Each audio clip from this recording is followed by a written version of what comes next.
we're going to use the terminal to issue commands to our operating system so that we can do different things. And we want to do some very basic things to get started, and that includes moving about the file system, changing directories, creating new files, copying files, deleting files, and then looking and editing files. So just some very basic things we do on a computer. I want to introduce you to the commands we use in Linux on the command line. Some of you may know them already, so it should be easy. The first thing to get started, we're going to interact with our computer, and what we see on the window is the prompt. This is referred to as the prompt. It's prompting me to issue a command. It has some structure, which we'll explain as we go through, but then when I type something in, then press enter, it runs a command on my computer and executes something. Now, one thing that we need to know about is where is that command executed with respect to my computer? And where means which directory or folder is it executed in. So we need to know something about the structure of the folders and directories. I will use the word directory. Some people talk about folders, but the directory. And in fact, the set of directories and files we refer to as the file system. Does anyone use Windows as their main operating system? Put your hand up. It's okay.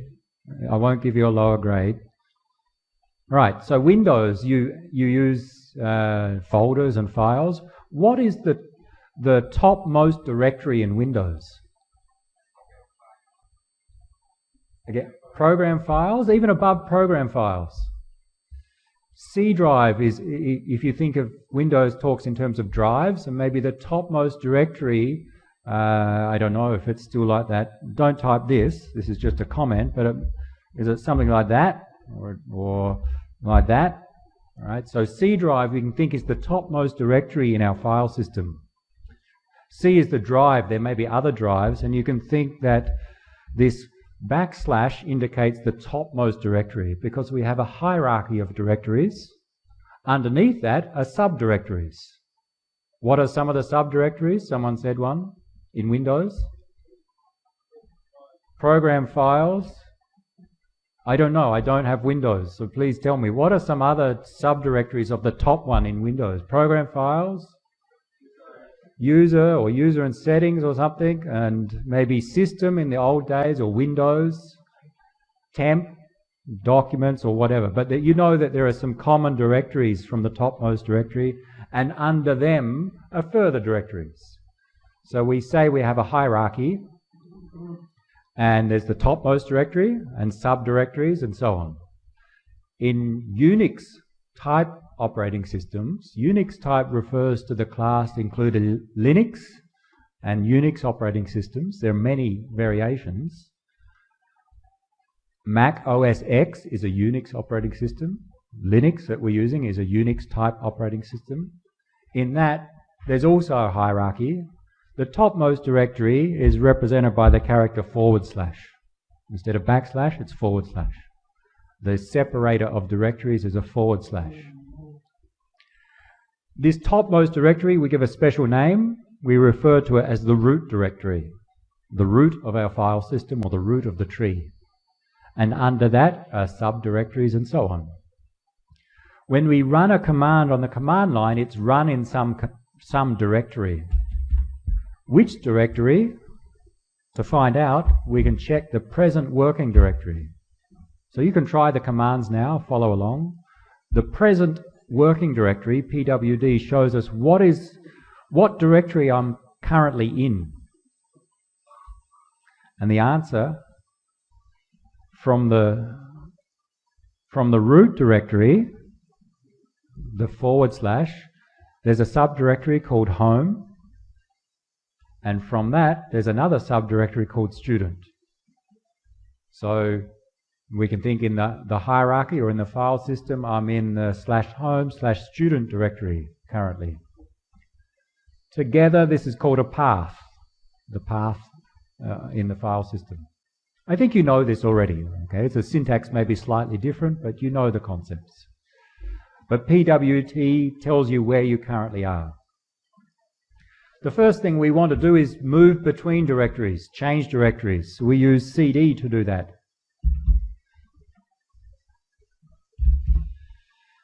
CD will change between directories where we usually provide a, where do we want to go? Maybe I want to go into the /home directory. CD/home. What's rattling?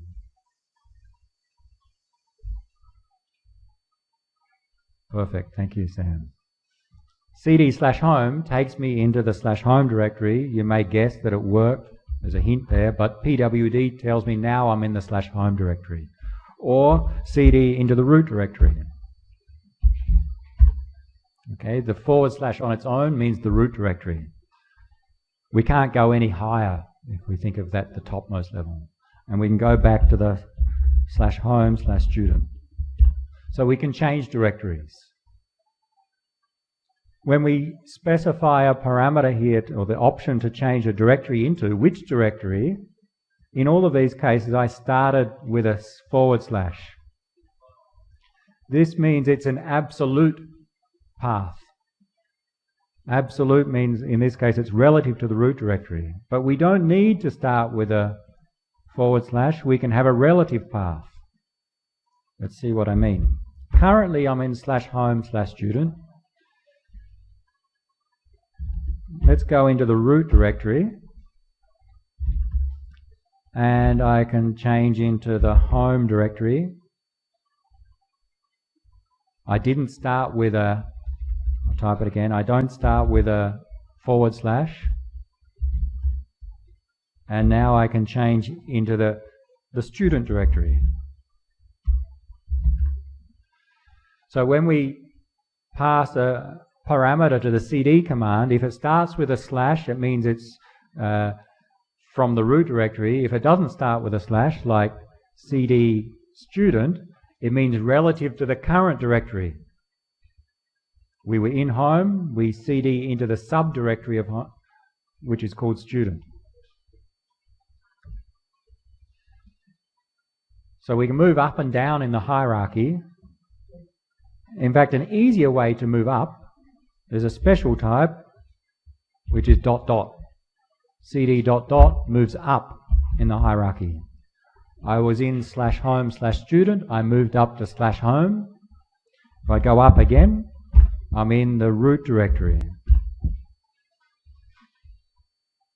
So ... means upper level from where you currently are.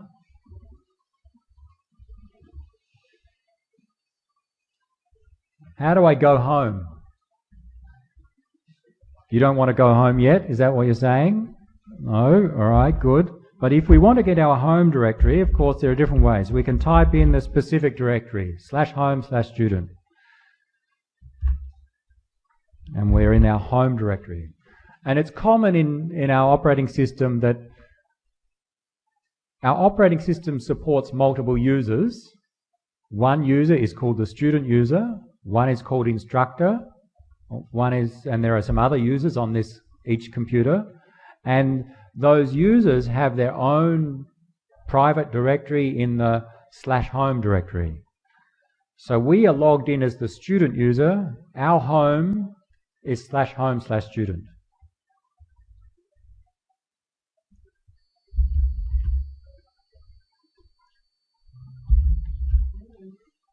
If I just briefly show you, I'm currently in this window logged in as the instructor user. My home is /home/instructor. Okay, different users have different homes. Same as, what is it? Users and settings, or documents and settings, or whatever it's called in Windows. Different users have different directories.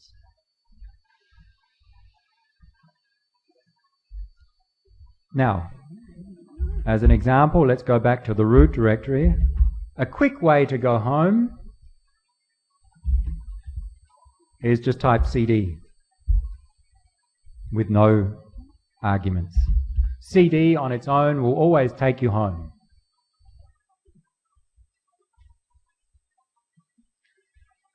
Another shortcut for the home directory is the tilde character, the squiggly line.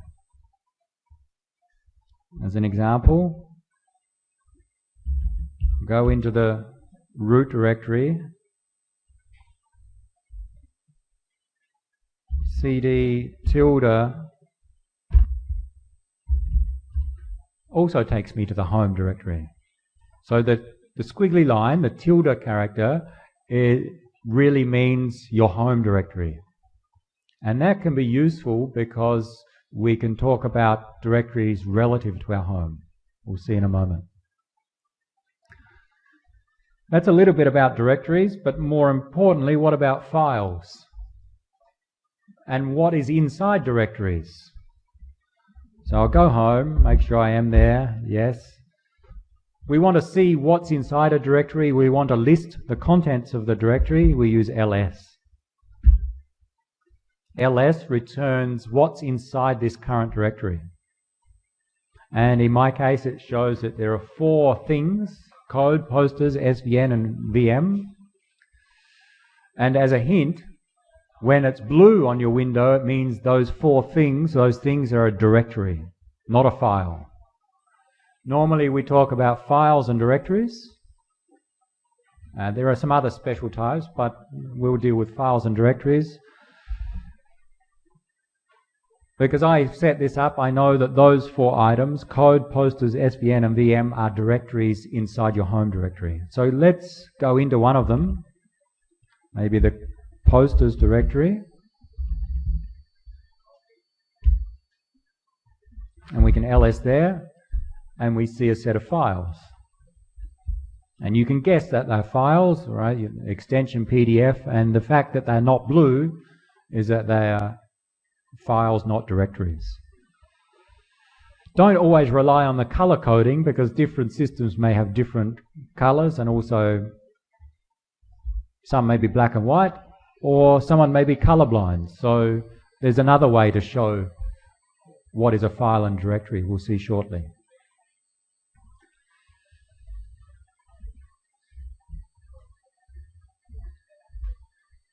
Actually, we will see now. So ls lists the contents of a directory.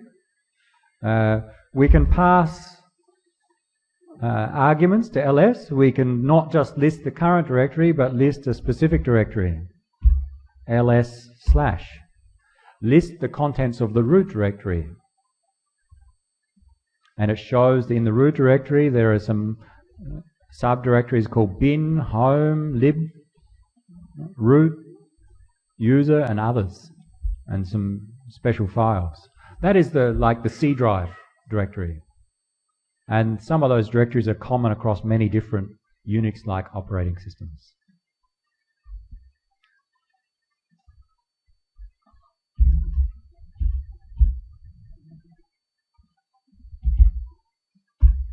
Here's an example of listing the contents of a directory, VM, relative to my home directory. The tilde or squiggly line means /home/student, so that's really the same as doing this.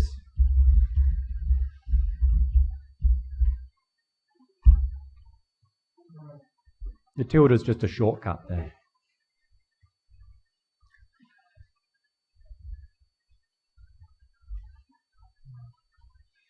Many commands, so we've seen pwd, cd, ls, we'll see more. Many commands have options, extra features, and they're usually specified using a dash as an option, a dash followed by a letter. So ls, currently it shows the list of files in my directory. I'd like to see the file sizes. So I want to see the list of files and get the long output. I'll use the -l option, ls-l. And now we see that same list of files, but we see some more details about each of those files. The same way in Windows that you can show the file list in the Explorer as icons, or you can show the details.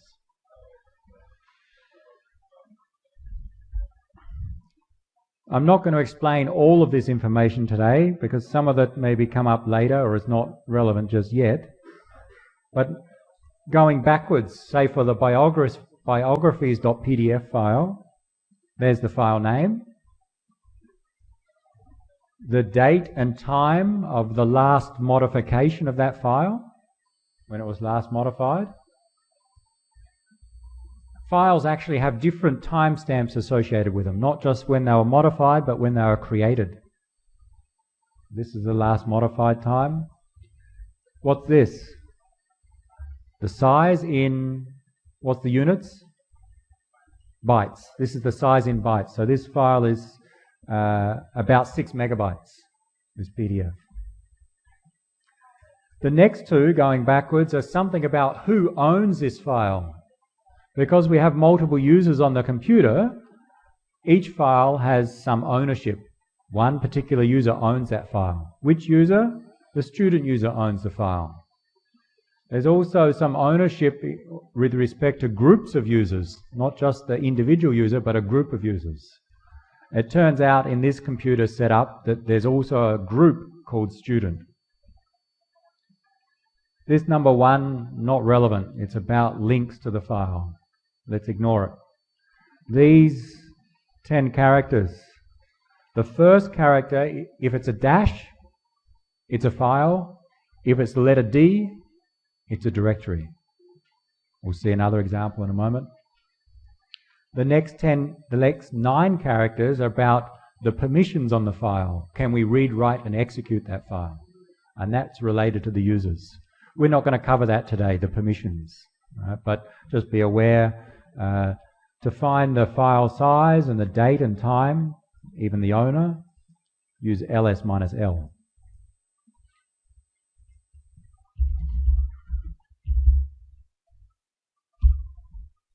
If I ls-l ...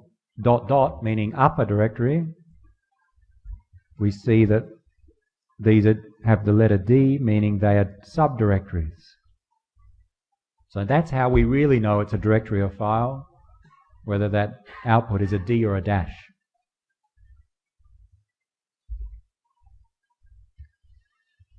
Let's go home. Sometimes I may use clear just to clear out the screen, so if things are at the top. You don't need to. If you did, you fail. Okay? No, it's all right. I'll just do it so it's a bit clearer on the screen. You don't need to, because it's sometimes useful to see what you've just done. ls. There are 4 directories we know in our home directory. In Windows, you have hidden files and directories. Okay, some files and directories are not displayed by default. We refer to as hidden files and directories. The same in our Linux operating system, we can have hidden files and directories. I know you all love security and cryptography and learning about security. Hidden files are not a security mechanism. They're hidden from a presentation perspective. It's easy to see them. To see them, use ls-a to see all files. This shows you the hidden files and directories. And if you look closely, you'll note that the hidden ones start with a dot. So to create a hidden file or directory, just create one that starts with a dot. .profile is a hidden file. .bash alias is another hidden file. .cache is a hidden directory in my home directory. -a shows us all files. -l gives the output in long format. We can combine options. Sorry, that was maybe some people didn't see it. ls-a-l, you can do both. Or as a shortcut, just ls-al. In any order, -a-l, la. Show me the long format output for all files.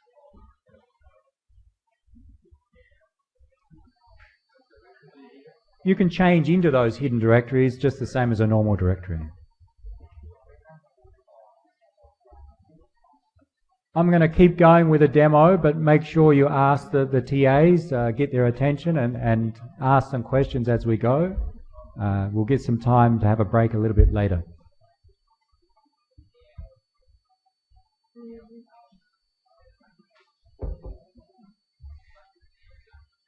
Let's create some things. We're in my home directory. Let's make a directory, mkdir.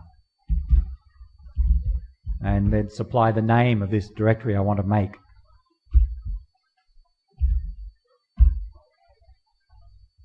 And let's change into that new directory.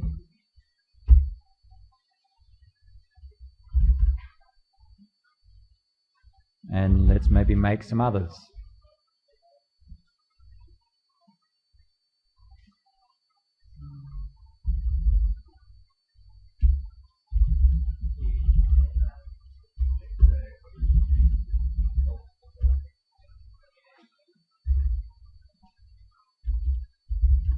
So mkdir makes a directory. We'll make some files shortly. We can change in directories.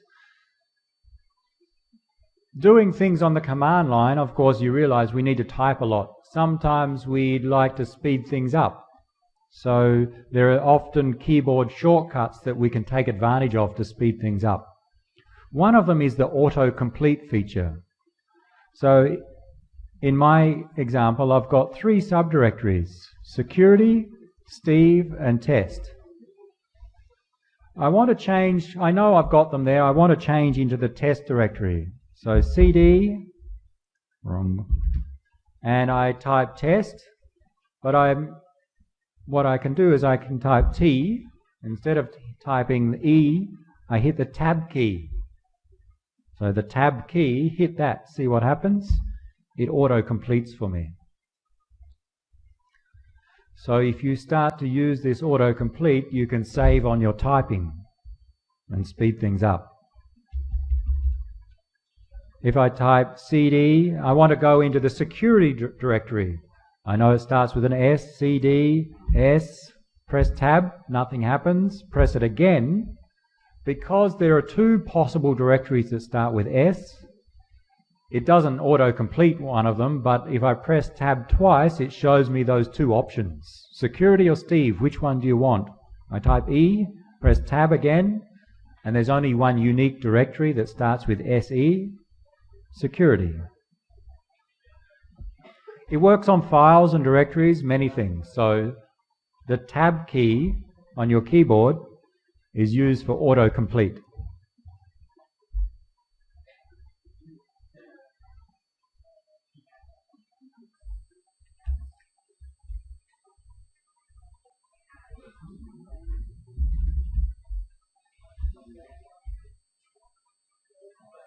We can remove directories, rmdir, rm for remove directory.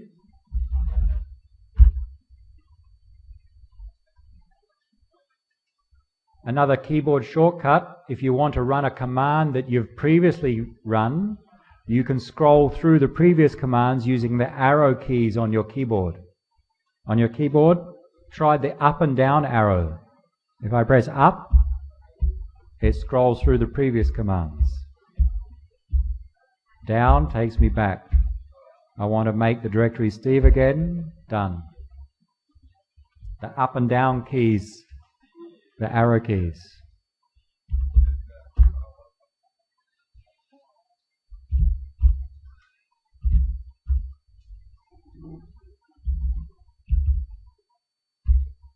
Back in my home directory, let's remove this directory, ITS352.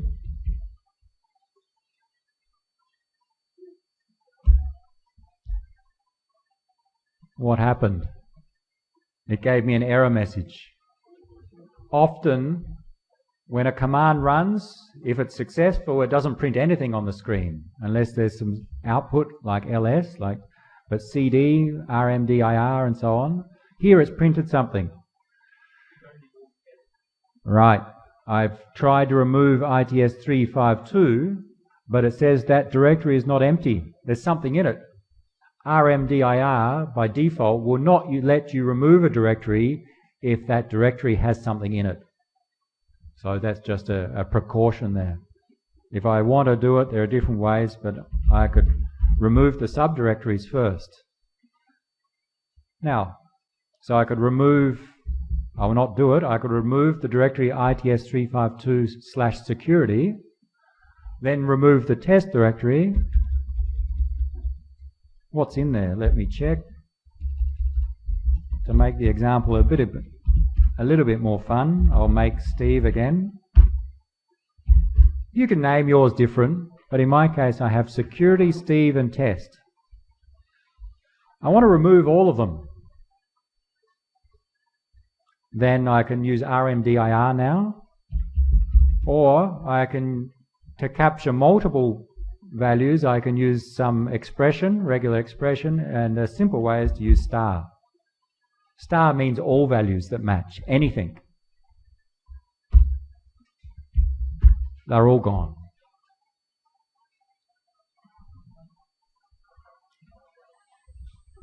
I'll make mine again just to illustrate that. I've got 3 directories, security, Steve and test. Maybe I just want to remove the S directory, security and Steve. rmdir S star. Remove everything that starts with an S. We're left just with the test directory.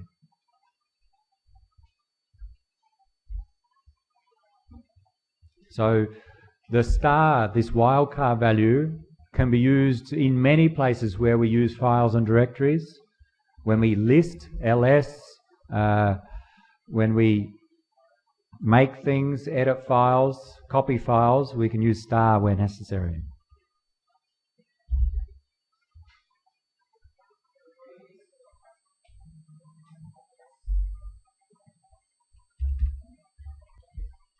Before we move on to files,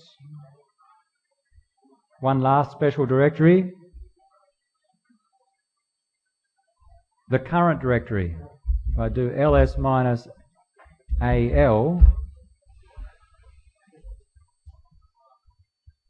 I'll just ls minus al, there's a subdirectory called test. It shows me that there's a directory up. So it's a bit strange, but it keeps track that there's a directory above my directory, ... we know. And it shows me dot means this directory. Dot is a special character that we use to refer to the current directory. cd dot just takes you to the same directory that you're currently in. It's not useful there, but we'll see in later uses, the dot refers to the current directory.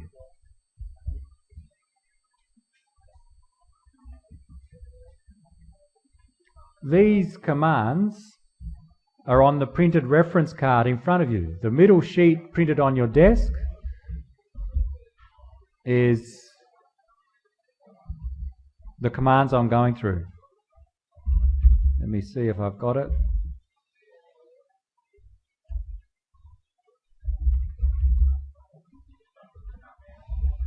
Available on the course website. The reference sheet you have in front of you printed, and you have it in every quiz, so you can use that in the quiz. We've gone through directory operations, special directories, some of the ls options. We'll now go through some file operations.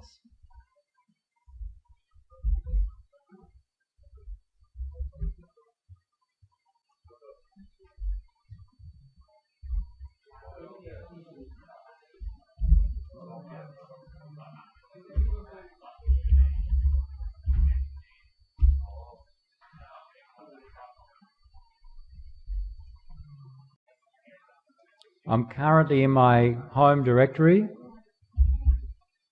I already have this ITS352 directory. Let's go into that and make some files in there. There's nothing in there. Actually, there is. There's still a test directory. Let's get rid of that. ITS352 in my case is empty. It doesn't have to be. Let's deal with files. And a very basic thing, let's create an empty file. An empty file is, there's a placeholder for the file. There's no contents, we can use touch, followed by a file name. Choose any file name. Touch creates an empty file. Empty means the file system has a record of the file, but there's no data in it, and we can check by using ls-l. The size of the file abc.txt that I created with touch is 0 bytes. Right? We don't commonly do that in this lab, but sometimes it's useful to create something for testing purposes. We can create files with touch. But a better thing to do is to create a text file and use a text editor. What's your favorite text editor? Notepad. Nice selection. Notepad. Any others? Notepad++. Okay. Any others? TextEdit. There's many different text editors nowadays. Okay. Notepad comes standard on Windows, but very basic. Well, same on Ubuntu Linux. There are different text editors installed, and we can install others. But on the command line, to get started today, we're going to use one called Nano. Nano. You type in Nano and it opens the text editor. Press Enter. Nano.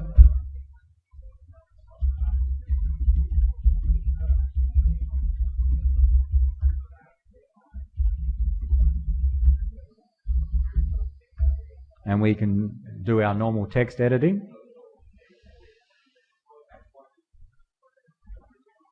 Down the bottom of the window are some menu items, and the hat character, or this character, means the control key. So down the bottom you see if you press Control G you'll get the help, Control X will exit, Control O, write out, means save. Write the file to disk. Control O says what's the file name you want to write to. Let's give it a file name. You can use a different one, myfile.txt. Press Enter. It wrote 3 lines. It saved 3 lines on disk. So my file is saved. There are other options. One that we may use briefly today, you want to copy and paste. Normally we don't have the mouse available, right? Or we will not rely on the mouse. So let's try and do everything with the keyboard for now. Copy and paste. Well, a simple or a quick way to do it, we can use Control K to cut, Control U to uncut. Uncut is like paste. Control K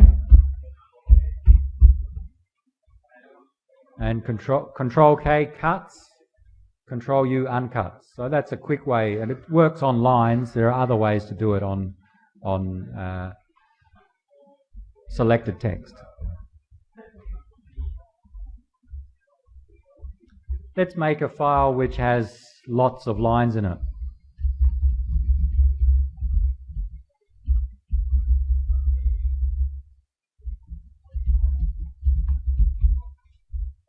Right, just want a file so that we can use it for testing. Let's exit. Doesn't matter what's in your text file. I want something with lots of lines in it so that we can use it with some other programs. Control X to exit. It prompts me to save because I've modified the file. Yes, I want to save. Y for yes. What file name? Just press Enter. I don't want to change the file name.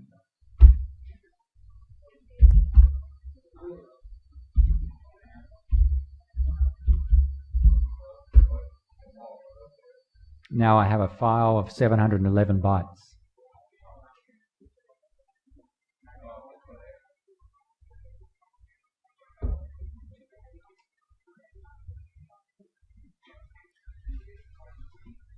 Let's find a few more statistics about the file. We can count the words in my file. WC, word count. It's more than just the words. it says there are 42 lines, 145 words, and 711 characters.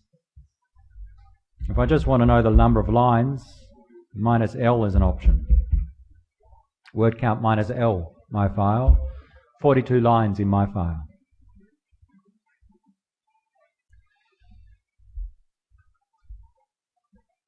For today, if you can't remember the commands, then use the reference card printed in front of you. Over time, as you use them, you'll start to memorize them. But sometimes remembering the options, minus L, is there a way to show just the number of characters or the number of words? Well, sometimes it's hard to remember all the detailed options, so we can try some help. And usually commands have their own manual, and we can access the manual using the man command. The manual page or the man page followed by the command is like showing the help for that command. Try it. Man WC.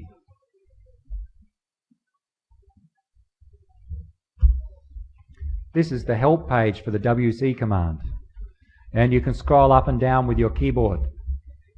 Up and down arrows. If I want to print the bytes only, minus C. The characters, minus M. The new lines, that is the lines, minus L. The words, minus W. So I now learn a bunch of options for WC. We can scroll up and down. Press Q to quit. This is a special type of text editor. To get out of it, press Q. This is the man page. Most commands have their own man page. Man ls.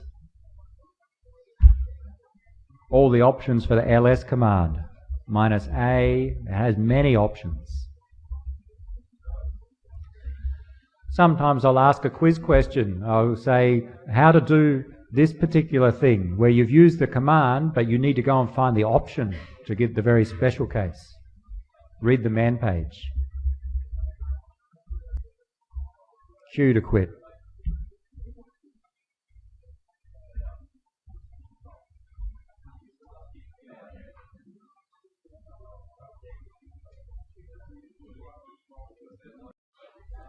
Let's do some more things on our text files. We've created a text file, we've did a word count.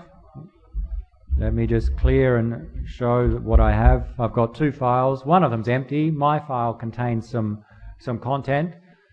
Instead of using a text editor to display the file, there are some other commands to display. A very simple one is called cat.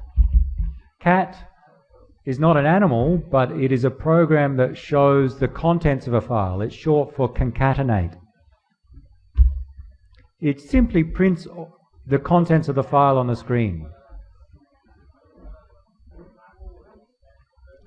Cat, followed by the file name, prints it on the screen. You may have noticed in my case, because there are lots of lines on that file, when I did the cat, I missed the first lines.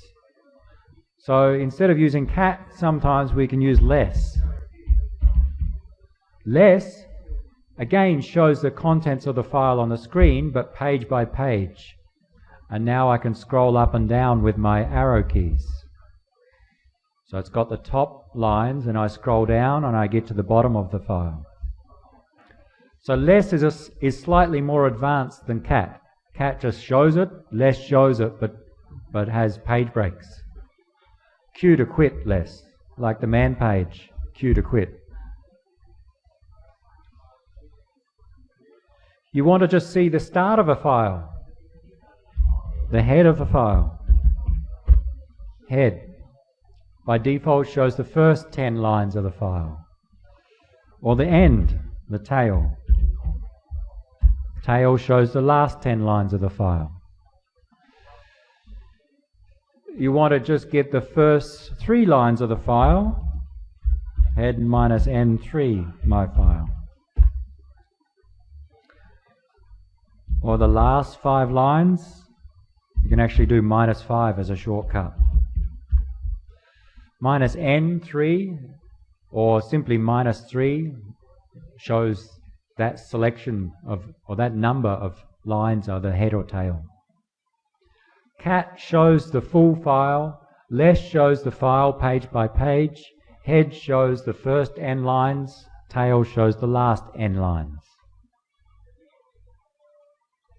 The reason we have all these commands on files is because many programs in Linux and Unix systems are configured via files. The operating system configuration is not done in a registry or a separate database, but in plain text files.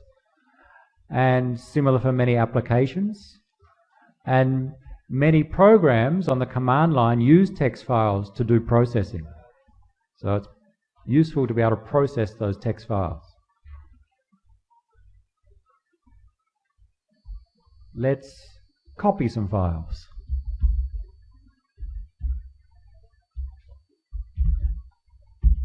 CP to copy. Copy myfile.txt to new.txt.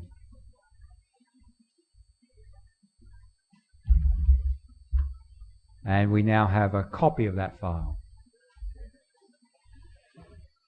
Copy doesn't have to go to the same directory. I can copy my file back a directory and change it, the name, to another file. And if we look in the higher directory, we see that new file. So copy uses a source and destination. The source and destination can include the path, the directory of the file.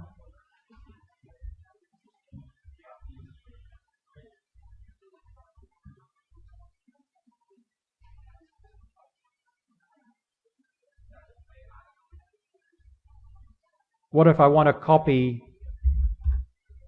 another .txt into my current directory? How would I do that? I'm in ITS352. In the higher directory, there's a file called another.txt, and I want to copy it into this directory.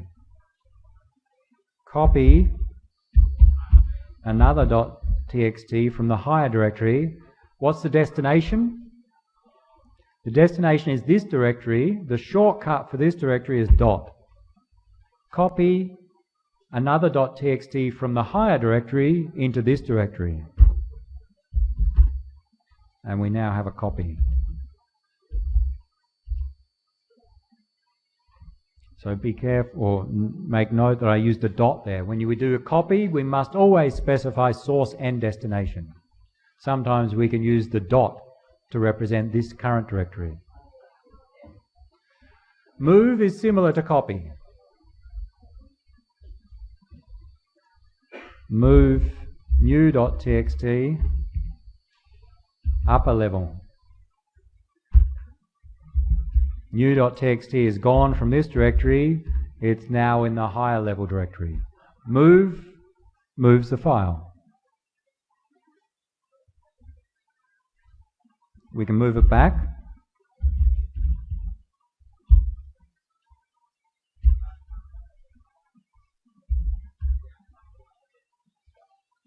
I moved from the higher directory new.txt into this directory. Moving a file is also the same as renaming a file. You want to change the name?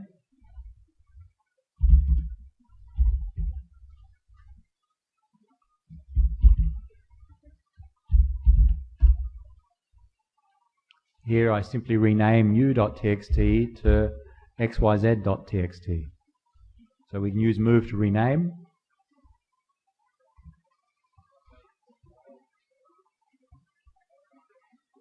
Note that we can rename files, and the names of files in Linux, the extension doesn't matter. In the examples I've used .txt because we knew they were text files, but the extension is not important.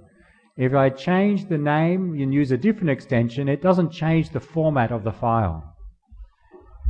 XYZ is still the same text file as before. contains some text. I can move XYZ to xyz.doc. It's not a Microsoft Word document, it's still just a text file. Extensions are not necessary and are not necessarily interpreted. So we can use any extension, but it's common sense to, or common practice to use an extension that is informative to the user.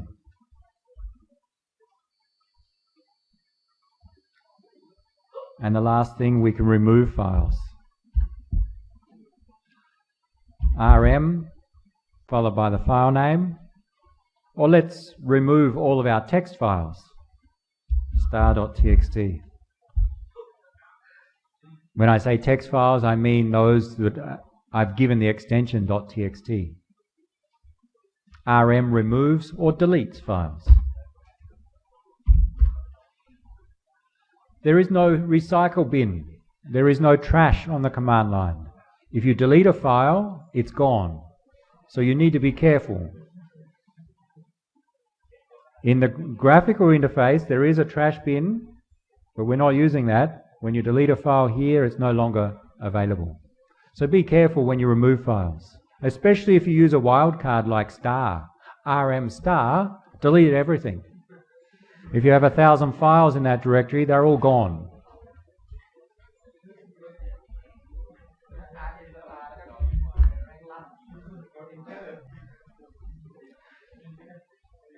Sometimes the permissions on directories mean you can't delete everything, but you can do some damage if you can delete your own files accidentally.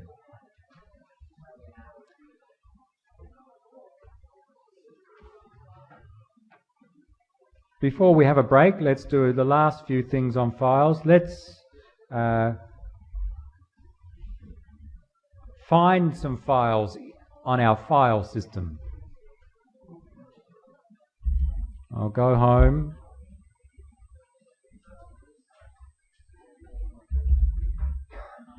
Clear. I'm in my home directory.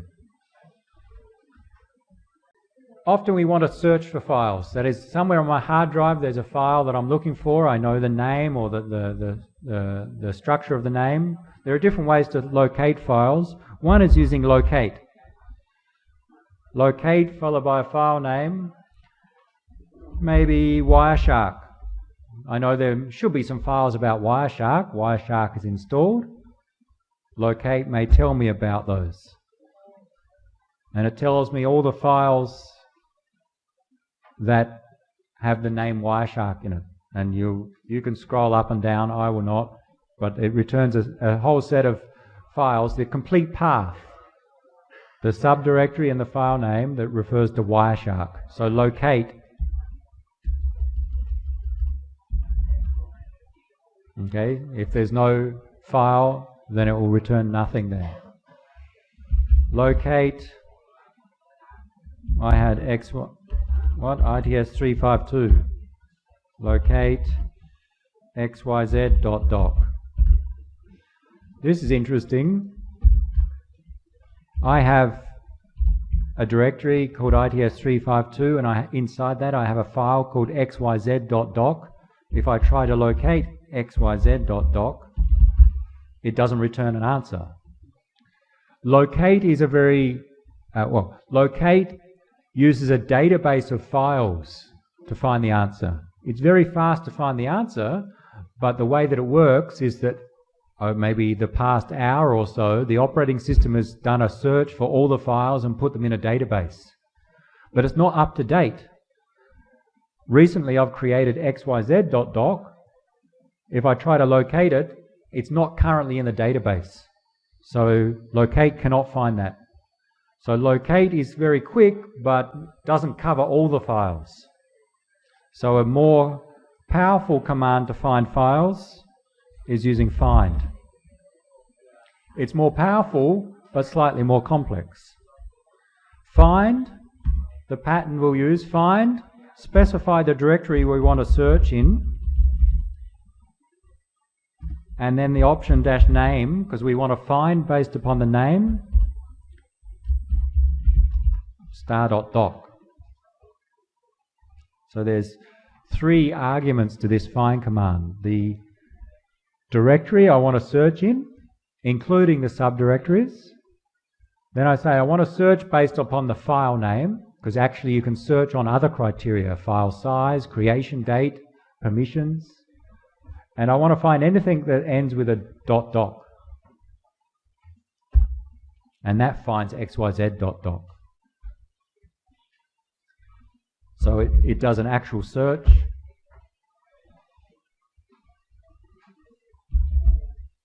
If I want to search for my current directory, it's good practice to include the double quotes, especially when you use a wildcard there, the star character. Find, searching through my current directory, files with name that end with .pdf. And it shows me all the PDF files.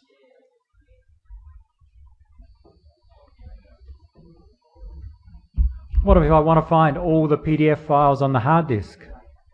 Find /-name star.pdf.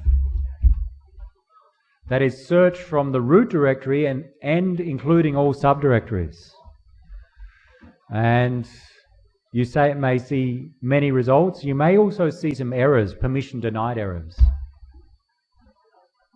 So it searched through the entire hard disk, returns all the PDFs, but some directories the student user is not allowed to access to do the search through. So you'll often see permission denied in there, but many results. We can locate files, although it doesn't get the most recent files. More powerfully, we can find files using the command find.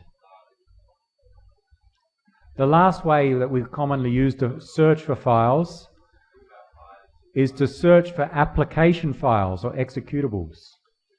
Before, we searched for Wireshark and it returned many directories. Files related to Wireshark. But I want to find where is the application Wireshark. So there must be a program, an executable on my computer that is Wireshark. We can use which. It's in /user/bin. ls is also an application. It's in /bin. Nano is an application. So these are the executables, the things that are executed when we type the command. It's in /user/bin. Bin is short for binary, and it's usually, it really means the application, the program, the executable. Which searches for programs, locate and find, search for any type of files.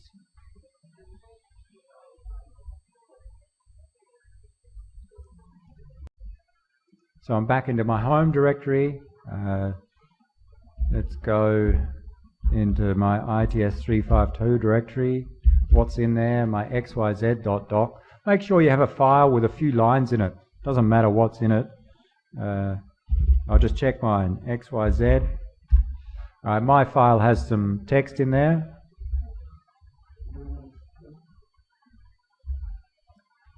One thing that we need to know is how to process text files. So we've seen some commands for dealing with text files, displaying, showing the head, the tail, word count. It's very powerful if on a command line if we can automatically process text files to help configuring our computer. So the next thing we're going to do is first search through a text file. And one way to search through a text file is called a program called grep. And a simpler way to use it, grep, then you specify a pattern. What do you want to search for? Maybe I want to search for the word example in my file. And grep will return all of the lines in that file that match that pattern. In my file, yours may be different, so maybe your word you search for can be different. Depends on what's in your file. Mine returns 3 lines inside the file which contain the word example. So very simple. Search through the file, return all the lines which contain that pattern.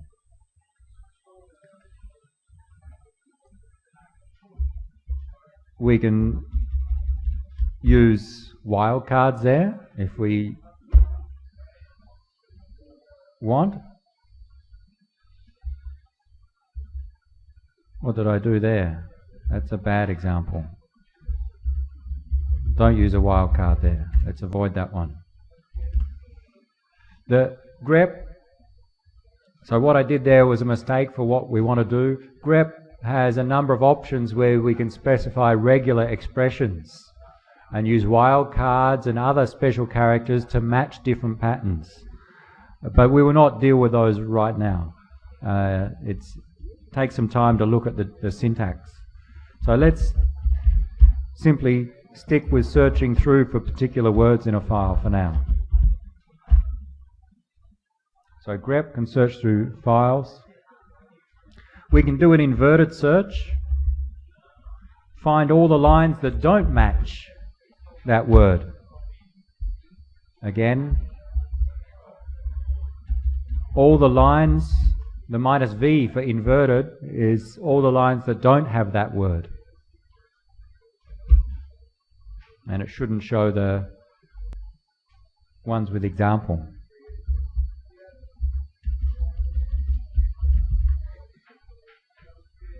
So a very quick use of grep to search for a file. We'll see some other examples later.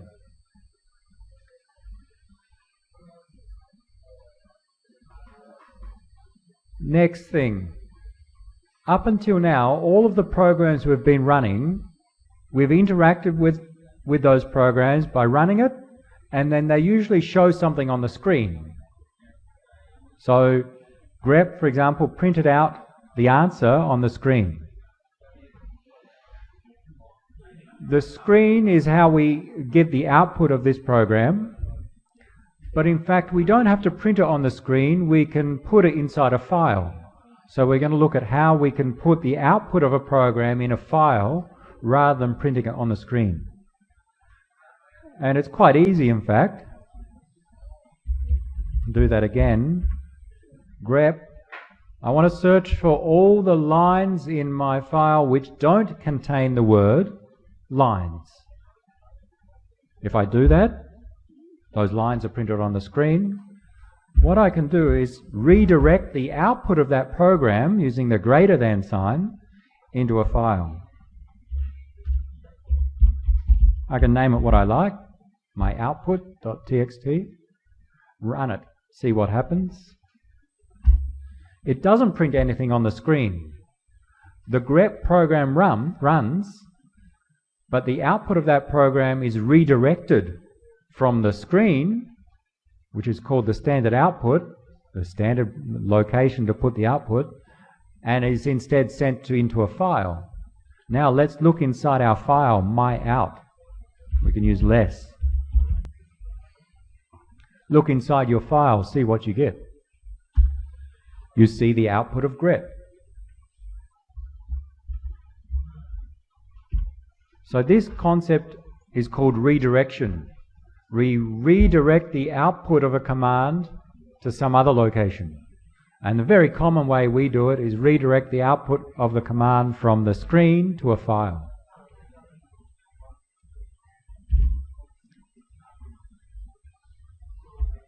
ls, we know has ls minus l as an option, so the long output.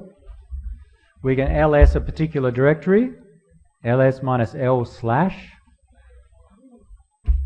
shows from the root directory. We can also recursively ls. A recursive ls means show me the contents of that directory and its subdirectories, and their subdirectories, and their subdirectories. It keeps going. That's what the minus uppercase R does with ls. Let's list all the files on our hard disk. It may take some time to list them, you see. It's going through the hard disk, listing all of the files. To stop that, because I'm too impatient, you can try Control-C.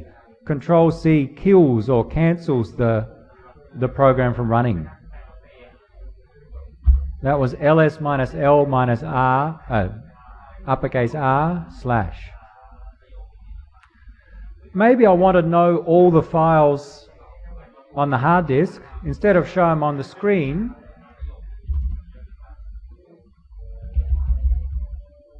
put them inside a file.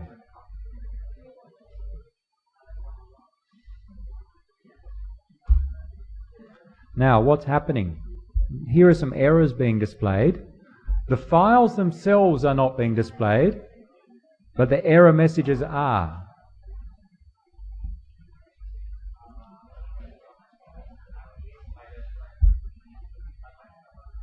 What's happened when a program runs, that program produces two types of output.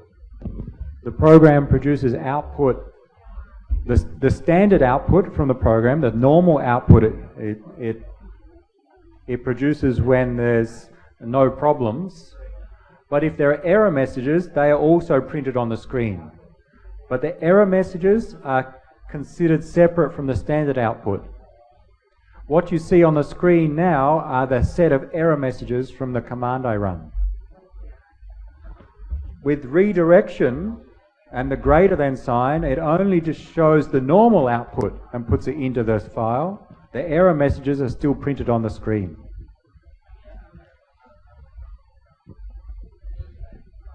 The concept, and it's on one of the slides on the website,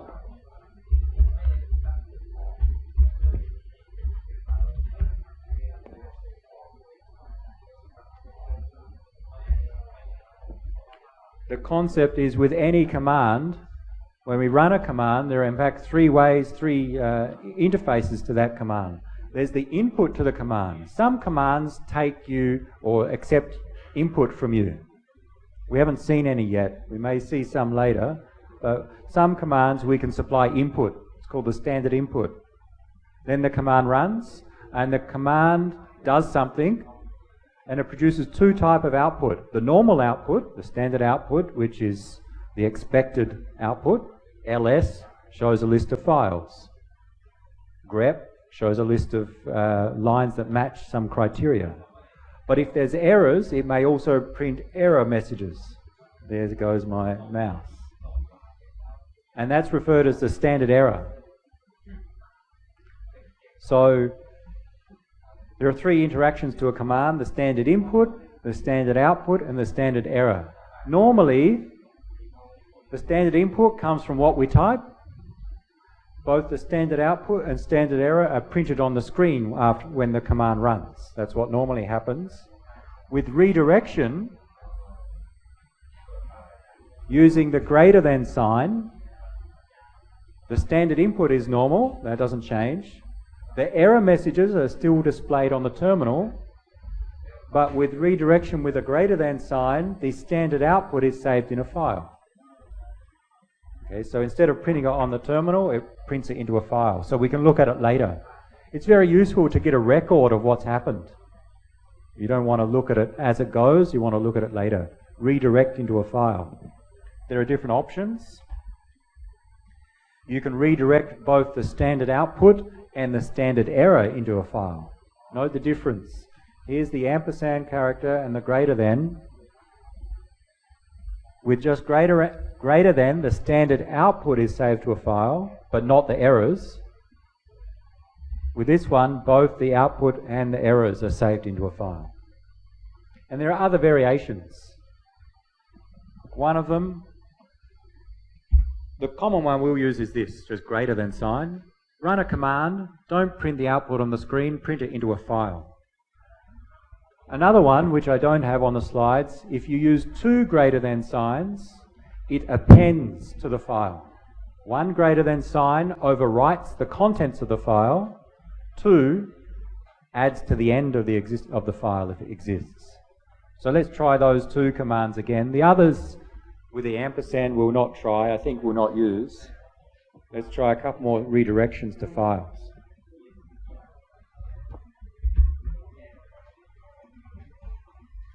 Just check that command I run. Allfiles.txt, it's only 30 megabytes in size. That, if we have a quick look at it, not all of it of course, it's the list of all files and directories on my hard disk, except for those which I didn't have permission to look at. I'm going to delete that. If you created one, delete it so you don't take up space. We'll do a few more simple redirections. And to do them, let's introduce some other commands. Who are you logged in as? If you forget who you are, then ask the computer, who am I? Okay, who am I tells you the current user you're logged in as.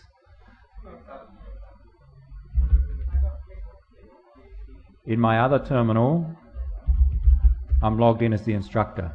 Okay, there are different users on here.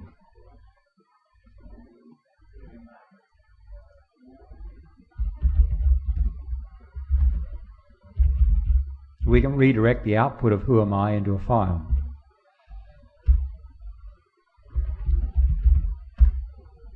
Alright, so instead of printing on the screen, it just goes inside that file. Another command, echo.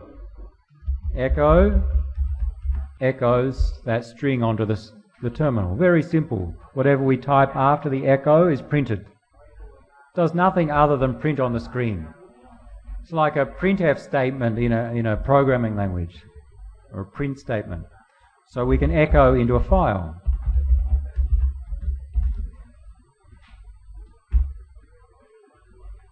And if we want to append to a file instead of overwrite it, use two greater than signs. Name already contains student, and now I'm going to append to the end of that hello. Two greater than signs echoes, one of them overwrites, just to confirm that. If you just use a single greater than sign, you'll delete what was in the file before.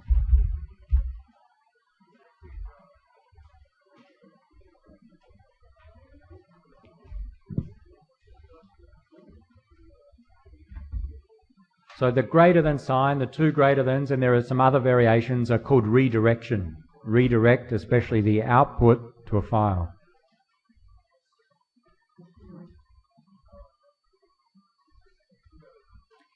Next, and another new concept, is that when we run commands, often we'd like to do more complex things than what we've done so far, and we can do that by running multiple commands. Not just one after the other, but run a command, take the output of that command, and use it as input to the next command. And this is called a pipe. Combine multiple commands together using a pipe. Let's see some examples. What's my IP address? I told you at the start, 10.10.16.201. What's yours? Do you know the command to find it? Who am I tells you who you're logged in as. Your IP address, which is not the topic for today. I think we may have seen it last semester. You may have seen me use ifconfig.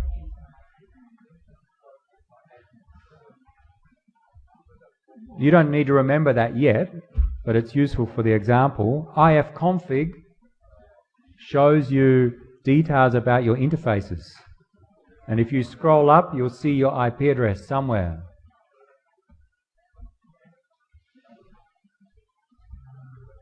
Which interface has an IP address for you?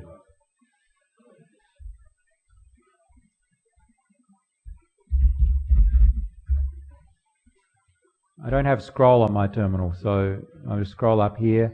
ifconfig, I note ETH0, 10.10.16.201, and I note that's the internet address, INET address. I don't want all this other information. I just want my IP address.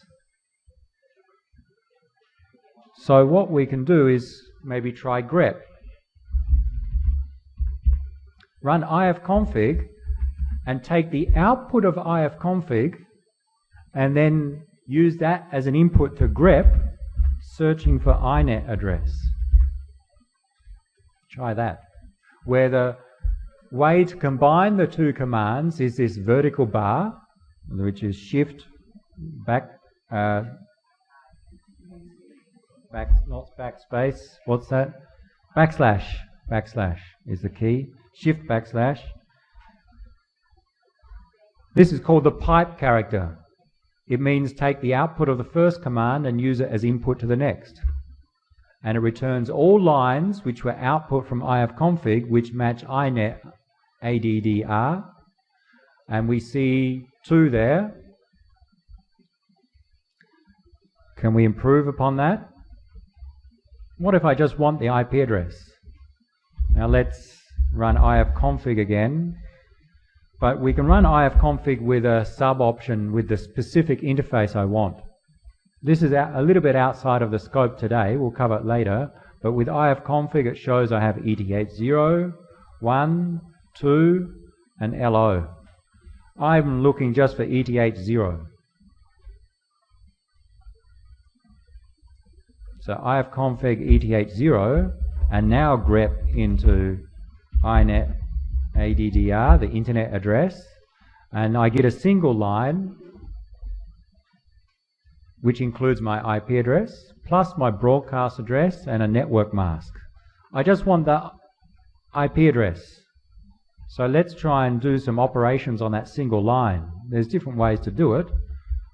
We can take that output and pipe it into another command. This other command we can use, one is called cut. Cut takes a string of text and splits it into chunks where we can specify the delimiter.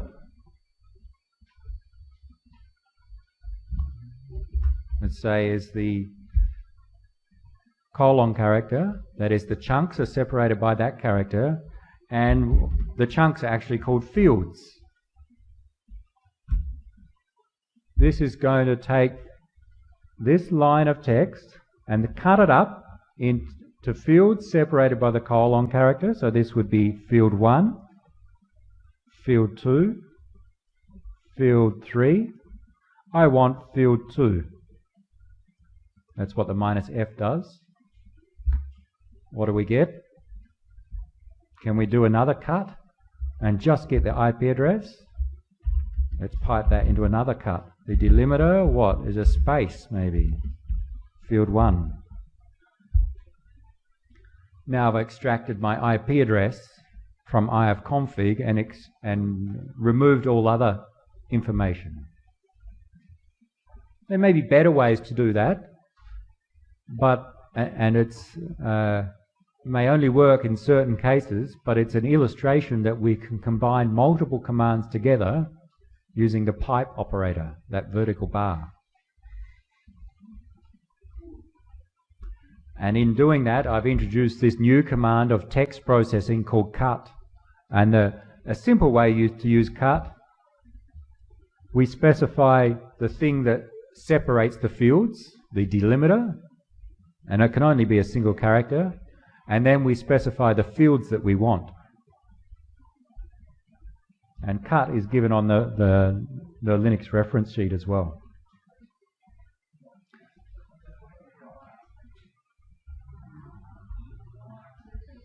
Many commands can be combined using the pipe operator, as long as one produces output and the other takes some input.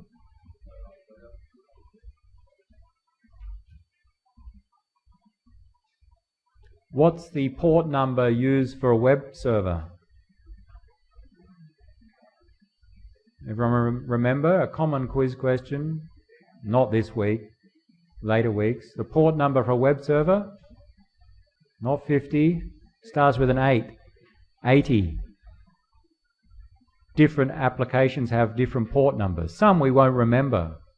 On the Linux operating system, there's a file that lists the set of port numbers. It's in the etc directory, and the file is called services. Again, this is outside of the scope for today, but we'll use it as the example.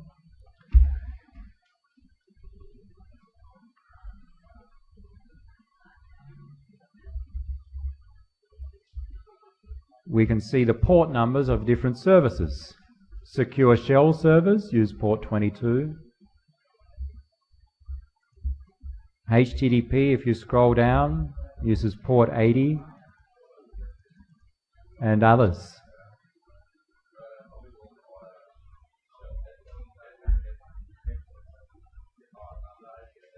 Q to quit. Maybe we can search through.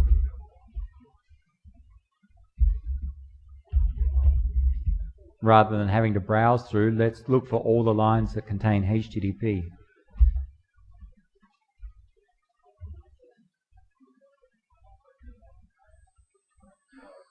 And we get a few extra lines that we don't really want here.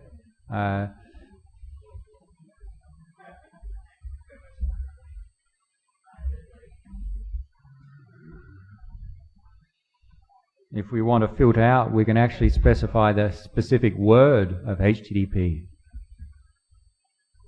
It gets rid of some.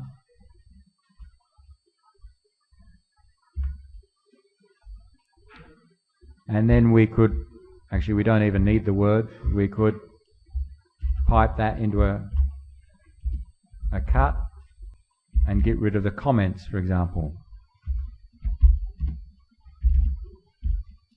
Separate the fields by the hash character, grabbing only the first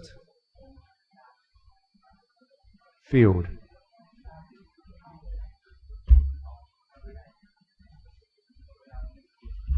Maybe you want to sort them. So all I'm doing is building up one larger command by combining them, smaller ones, with pipe operations. Sort the output.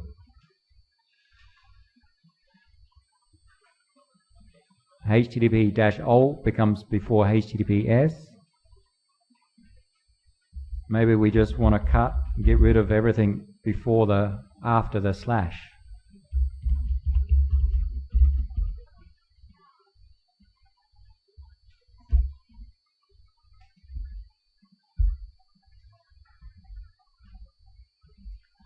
So just another example of building up and getting information from a text file, especially using pipe, grep, cut, sort, and some of the other text operation commands can be used in the same manner.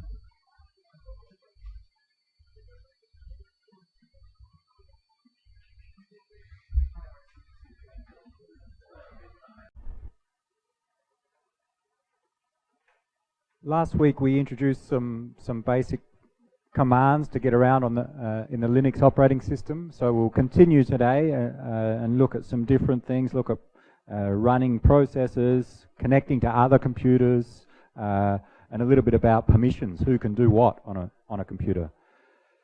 The first thing we'll look at is processes. And when we run a command, ls for example, ls is actually a program on this computer. We know that if we use which ls is actually an executable installed on the computer in the bin directory. So when I type ls, the program is executed. It does something. That is, it lists the files or the directories, and then it stops executing. So that's common with most commands. It starts the application, it does something, and it stops. We talk about it starts a software process. A process runs, does something, and then ends. So we want to look at that in a terminal. Normally we just run one process at a time. I type ls, I press enter, ls executes, the process runs, stops, then I do another command. So just sequential. We can do more complex than that. We can run some processes, leave them running, and then run some other processes. So we'll introduce how to do that. The concept is that we can have one process that we can run and interact with by typing things in, and then other processes we say are running in the background. They're running, but we don't interact with them. So let's see how we do that and give some examples of why it's useful.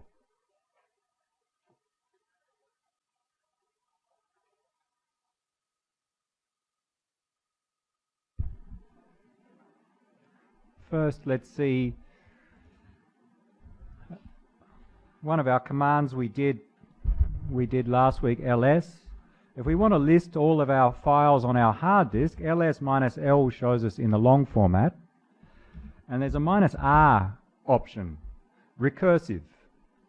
And we want to list everything on the hard disk, so let's list all files in long format recursively starting from the root directory. Recursively means list the files in that directory and then all of its subdirectories and all of its subdirectories and so on. So essentially list everything on the hard disk. Run it, see what happens. So ls minus L minus uppercase R / to mean list in the root directory. And when we run it, you see it prints all the files on the hard disk. There's some we can't see. I want to stop, so the process is running, right? I can't interact with the terminal. I can't run other processes while this one's running. It stopped. Okay, now I can run other commands, the next command. So that process took a long time.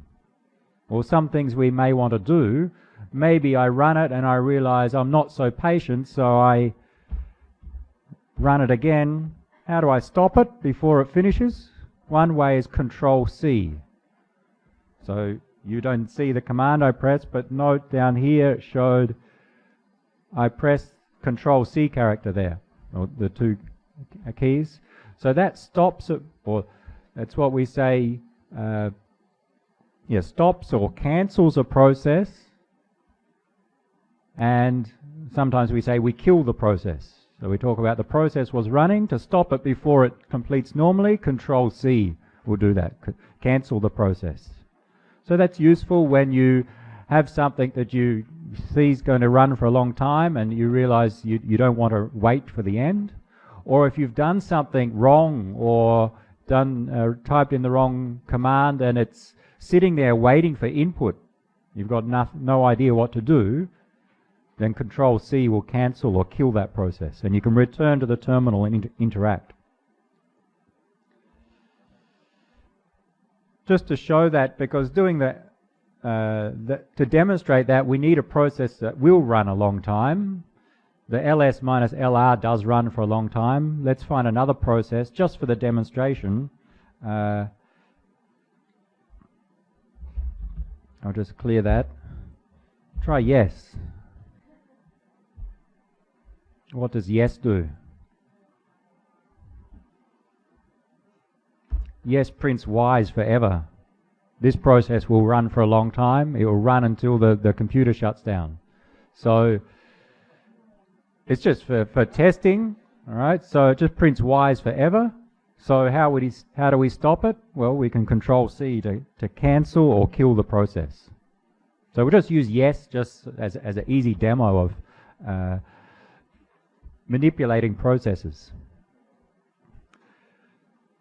So when the program runs, when I run yes, it's running, I can kill or cancel the process with Control-C, and the operating system stops the process and deletes any information about it.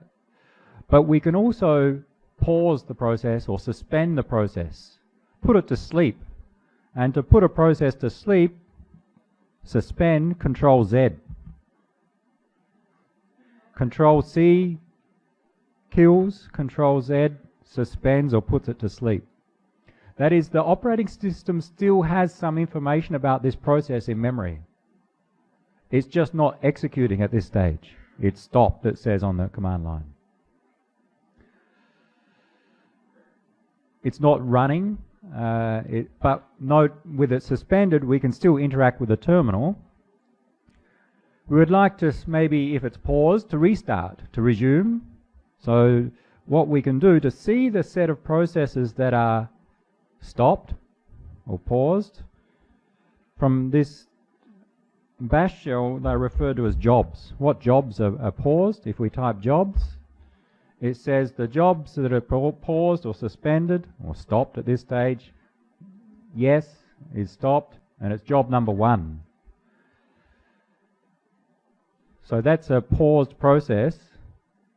We can bring it back and start it again, and we say that there's always one process that can run with interactivity with the terminal, and we say that process is in the foreground.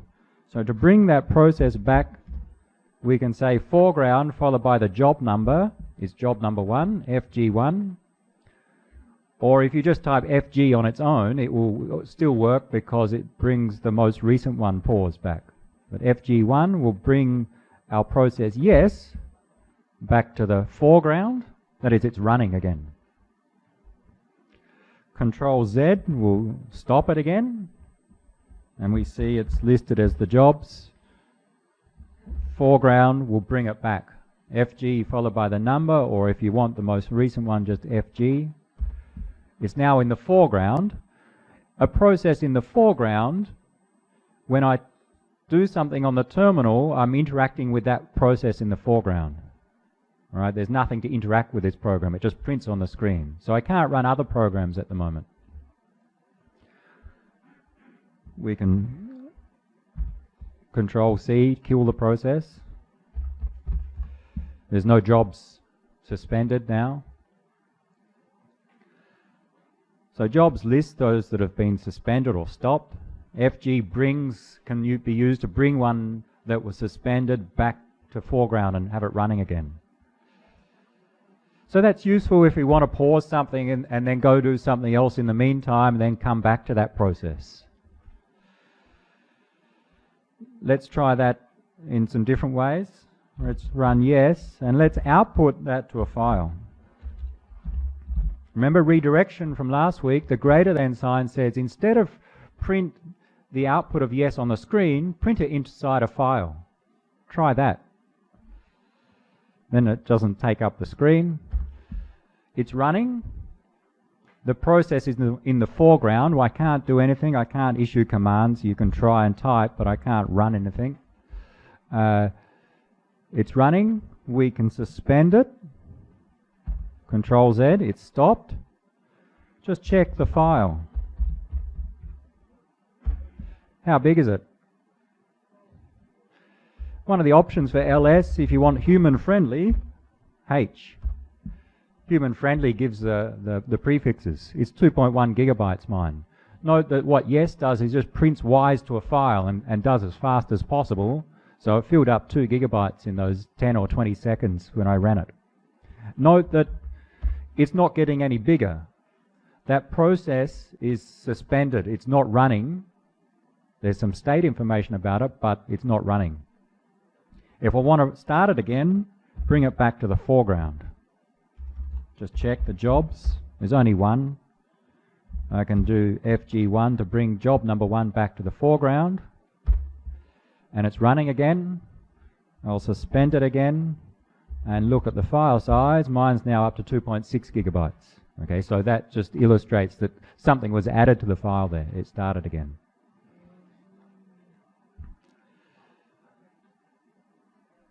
It's suspended, so it's not doing anything at this stage. We say it's stopped. What we can do is take that process, instead of having it paused, have it run, but have it run in the background, we say. Have it run such that it's executing, but we can still interact with the terminal. And to put a process into the background, we use BG. BG followed by the process number, or simply BG, because there's only one job to deal with. BG puts that process into the background. Let's check the jobs. So now that job, yes, redirect to the out.txt file is running. And let's check our file size. Mine's 4.7 gigabytes. If I check again, it's now 5.2 gigabytes.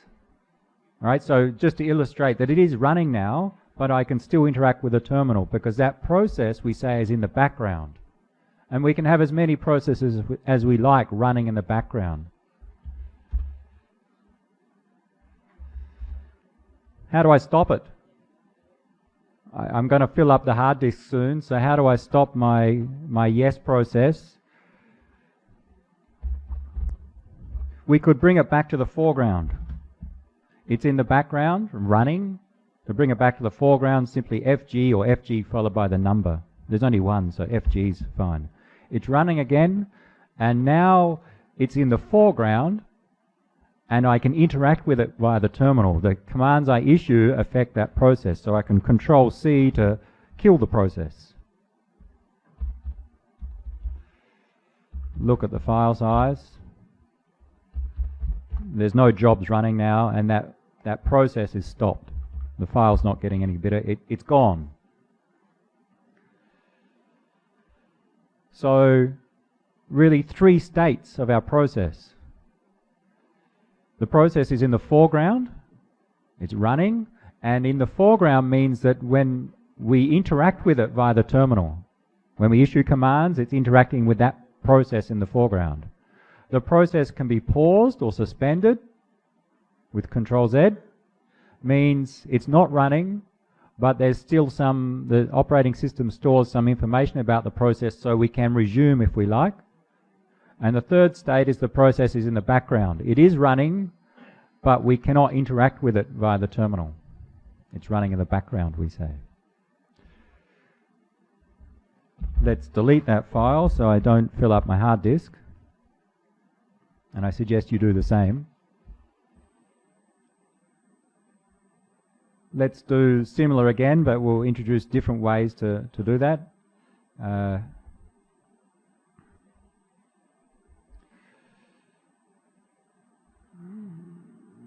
Yes, redirect to our file. It's running. I'll Control Z to pause it. BG puts it into the background, so it's running again. It's a gigabyte. It's 1.5 gigabytes. It's 2 gigabytes. So it's running there in the background. So that's common. If you start a process normally, and then you realize, let's put it in the background. Let's have it running, but in the background. Then a quick way to do that: Control Z, suspends, and then BG puts it into the background, so it's still running. You want it back? Foreground, and it's back. Back to the background, Control Z, BG. So we usually combine those two, Control Z followed by BG, puts it into the background. It's getting big, the file. We said to stop the process, to kill it or cancel, we use Control C, but there's another way. So we see the jobs, that yes program is running. We can also see the processes, PS. Lists the processes, a little bit more detail. It's the processes that you're running in this terminal. And there are 3 listed. So this program PS runs a process that tells us what processes are running. Which processes did it list? It listed itself. That is, when it runs, it records that it itself is a process running, PS. Yes is a process that our operating system is running, the program that we've got running. And Bash is the software that interprets your commands on the command line. That's the shell software, we call it. The born-again shell. It's it handles the commands that we can issue. So you always see Bash there as the output. You'll almost always see PS, and you may see other processes that you've got running in the background, like yes in this case. Tells us something about how long it's running, and more importantly, or useful for now, is the process ID. The operating system assigns a process ID. We know yes has the process ID 5575. How big's my file? Only 19 gig, so we better stop it. Rather than bring it back to the foreground, we can kill the process without Control C, but using kill, followed by the process ID. So that's why we use PS there, to learn the process ID, and now kill 5575. Make sure you choose the correct process ID. Yours will be different than mine. PS shows that yes is not there. We also got a nice information saying that yes has been terminated.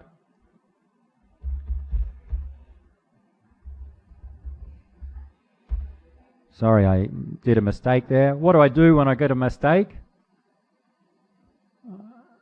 what's happened here, it's waiting for more input. I hit the wrong key. I hit the backslash key. Control C will get me out of that.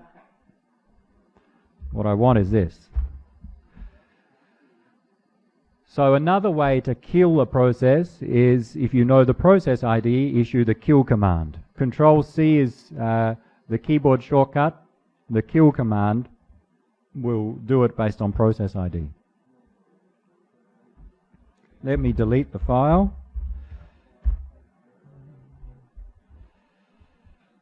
So different ways to interact with processes. Try them. They're useful. Let's say I want to run my yes command, and I know I want to run it in the background. I don't want to have it in the foreground. I don't want to have to suspend and type BG. If you want to run a process immediately in the background, then add the ampersand character at the end. This means run the process and immediately put it into the background. So we don't have to Control Z BG, just add the ampersand character, and it's running in the background already. Jobs, list it's running. PS shows it's running. Process ID 5606. The file is 2 gig, 2.5 gig, and so on. So it's getting larger. The process is running, and we run it in the background using the ampersand character. And you can do this for any command. Right? We're using yes as a simple demo. And since I know the process ID, I can kill that. Now, when we run kill, it tries to, what we say, gracefully shut down the process. Tries to end it normally. And it's terminated.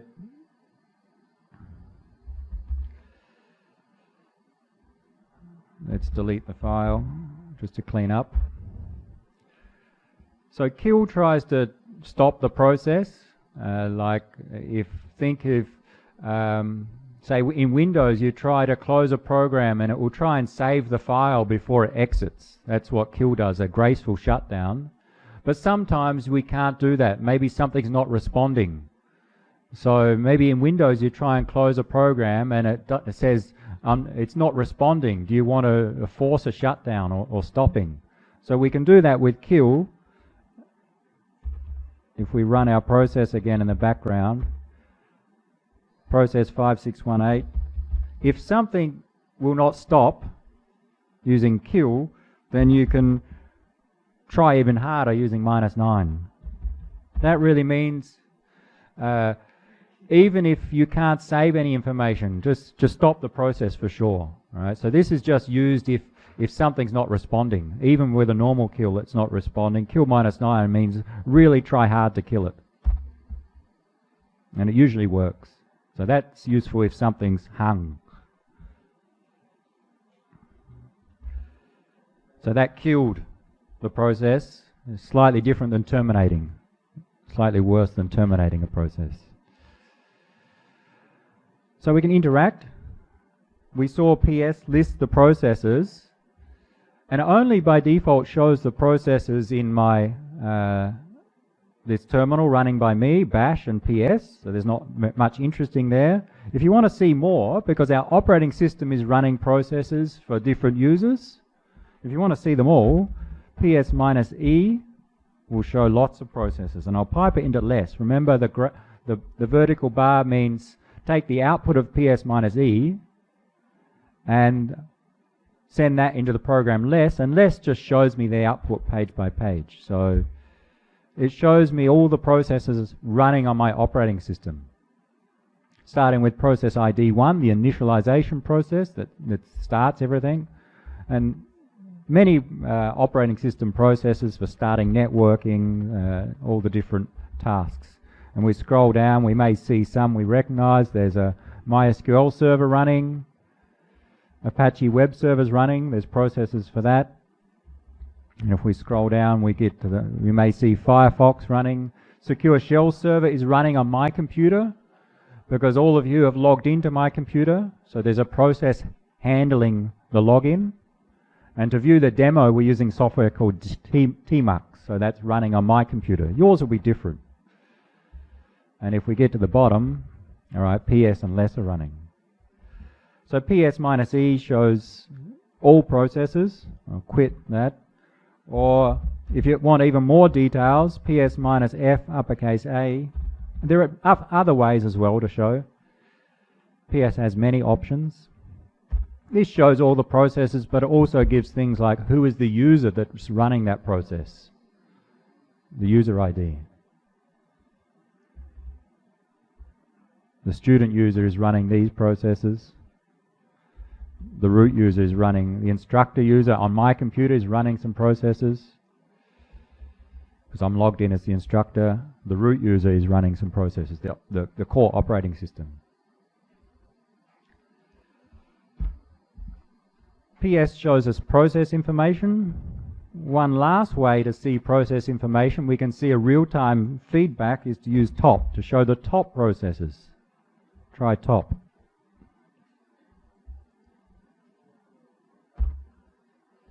This gives us every 1 second an updated list of the processes. Plus the first 5 lines show us some summary statistics about the processes on our operating system, those that are running, or the total number of processes. There's one running and there's many sleeping. Something about the CPU utilization, the amount of memory. We have 16 gigabytes, how much is used, the amount of swap space, and so on. And then the list of processes. And usually by default it's sorted by the amount of CPU they're using. Yours will be slightly different from mine because I'm running some software in the background. I'm recording the video and audio, and the process, sorry, it doesn't show here, but on yours you'll see on the right side the process name. Mine's running some recording software. So there are many options with top. You can change which items you sort by, but we'll not go through them. If you want to see the processes interactively, use top. In Windows, this is like what? In Windows, the task manager. You can bring up the task manager and see a similar output. Q to quit. So I'm just showing you how to find this information. So that's the main commands we use to interact with processes. There are others, but that's the most common ones. We can do this also with processes which start graphical programs. So we're doing everything on the command line, but from the command line we can start GUI-based programs. We know that we have Firefox installed, the PDF viewer. So we don't have Acrobat, it's called eVints. I know that eVints is a program that opens PDFs. So they are 2 programs that open up a separate graphical window. We can interact with them as processes as well. To demonstrate this, I need to switch to another window where I'm logged in as instructor on my computer. So let's do that.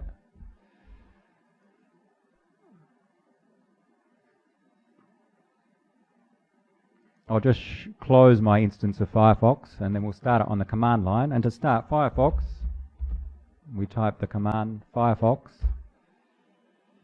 and it opens up the web browser. And note that that process is in the foreground.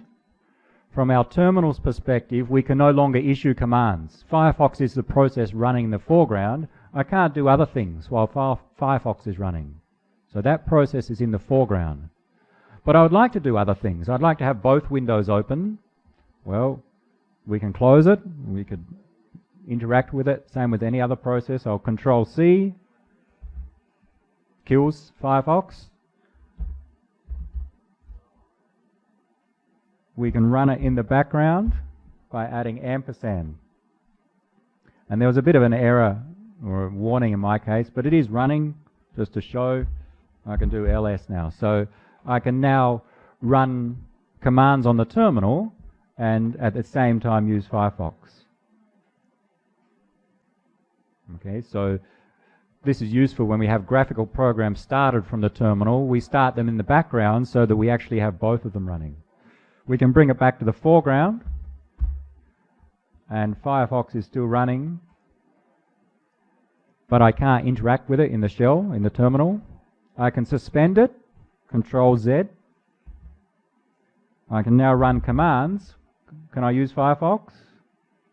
The process is there, but it's suspended or paused, and the window manager has shown that it's grayed out because I can't do anything on Firefox now because it's not running, it's paused. So I can't do anything. I'd have to put it into the background if I want to use it at the same time. Now I can do something. So remember, the foreground means that the process is running and it's got control of the terminal. Paused or suspended means it's not running, but there's some state information stored about it, so we can resume later. Background means it's running, but we don't have control of it via the terminal. We can run other commands. Firefox is running. It's also started another process, maybe some plugin for plugins on Firefox. If we kill the Firefox process ID, it kills Firefox. It produces some error, but let's ignore that. It kills its children as well. So when we killed Firefox process, the children process of Firefox were also killed. So we lost that plugin container as well. So we can interact with processes using Control C, Control Z. There are some other ones as well. FG, BG, foreground and background, jobs, PS, and the ampersand character to start a process in the background. Let's look at users on their system. Who am I? Remember, who am I returns the current logged in user, the user for this terminal. If I run it in a different terminal, I'm a different person. I'm instructor on this terminal. Who am I for this terminal? I'm logged in as the instructor, and here the student user. So who am I returns the user. What users are on this computer? So we know we're logged in as student. You can guess as an instructor user which other users have accounts on these computers. Can anyone tell me? What other users are there? Or when you have the quiz question, how are you going to find the users? Well, there's different ways. Remember, think about your home directory. The normal case is each user has a home directory. I'm currently in /home/student. The student user's home directory is /home/student. So we'd expect other users would have /home/username. Let's look in the /home directory. ls/home and see what other directories are there, and that may tell us about some of the other users. And I'll use less because I know there's a long list there. And we see there are a bunch of users. And we guess that these are users because they have home directories, and you recognize some of the names.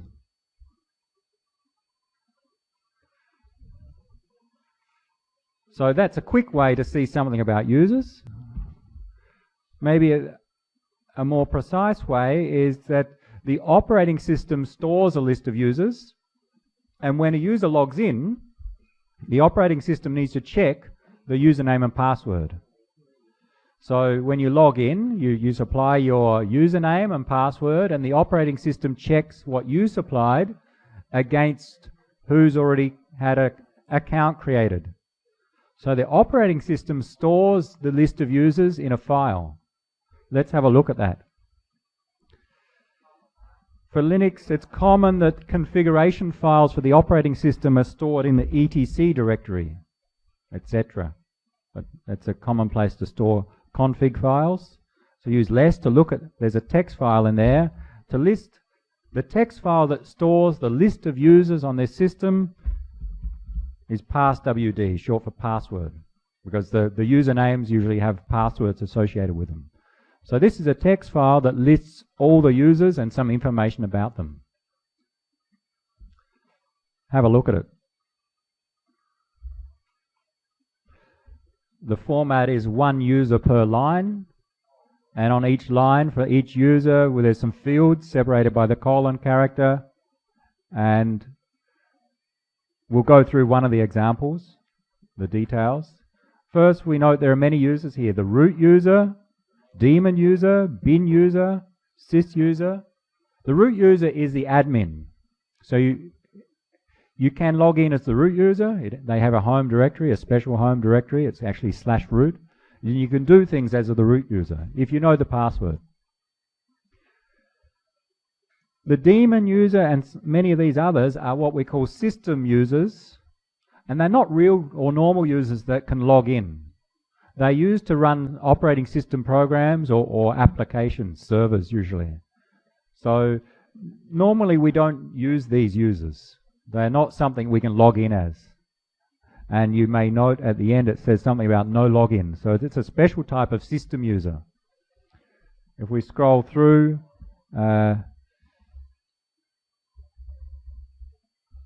so system users are for special operating system tasks. I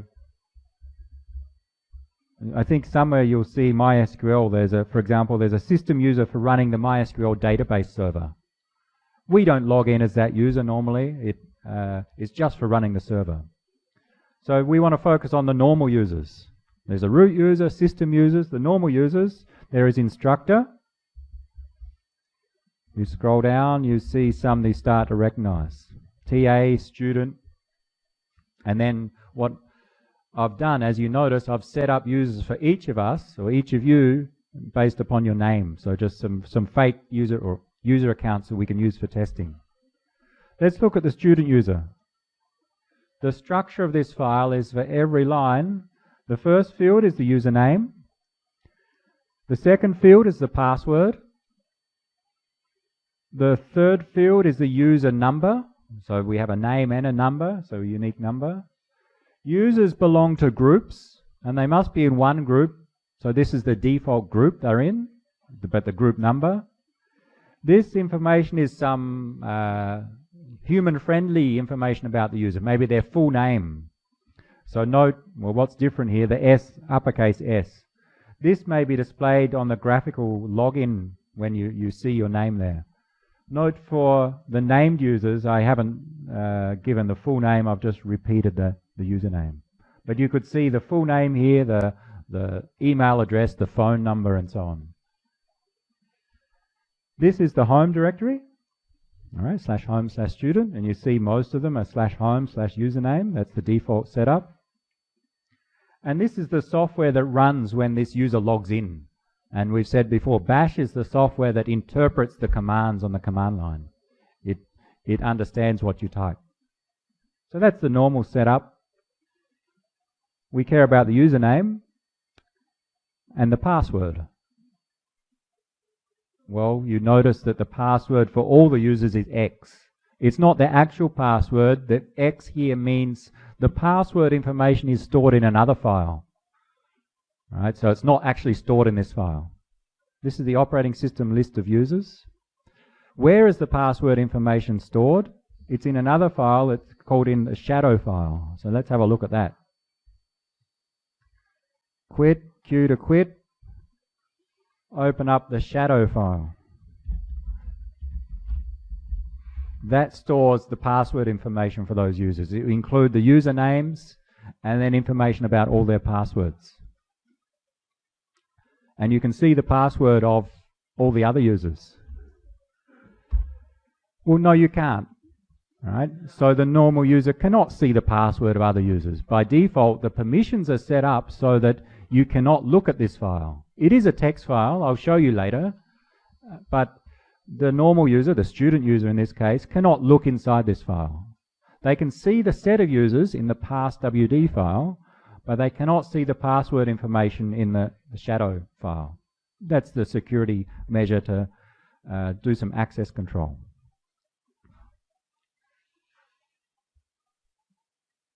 we can change between users. Right? So we do everything as the student user, but you may have realized that I've created a separate user account based on your name. It's your first name followed by the first letter of your last name. And you can log in as that user just for doing some small tasks or demos. So to change users, we can switch between users using SU.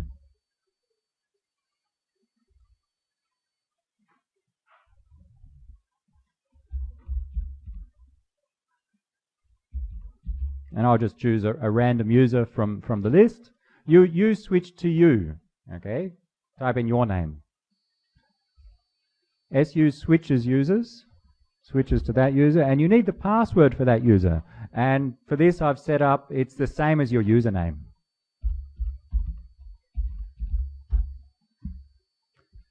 So I'm now logged in as a different user. If I go home, CD, I'm now in the home directory of this second user I'm logged in as. So now everything I do it as this named user, not as the student user. SU switches users. Very simple. Just note the password was the same as the username, just so we can easily switch between different users.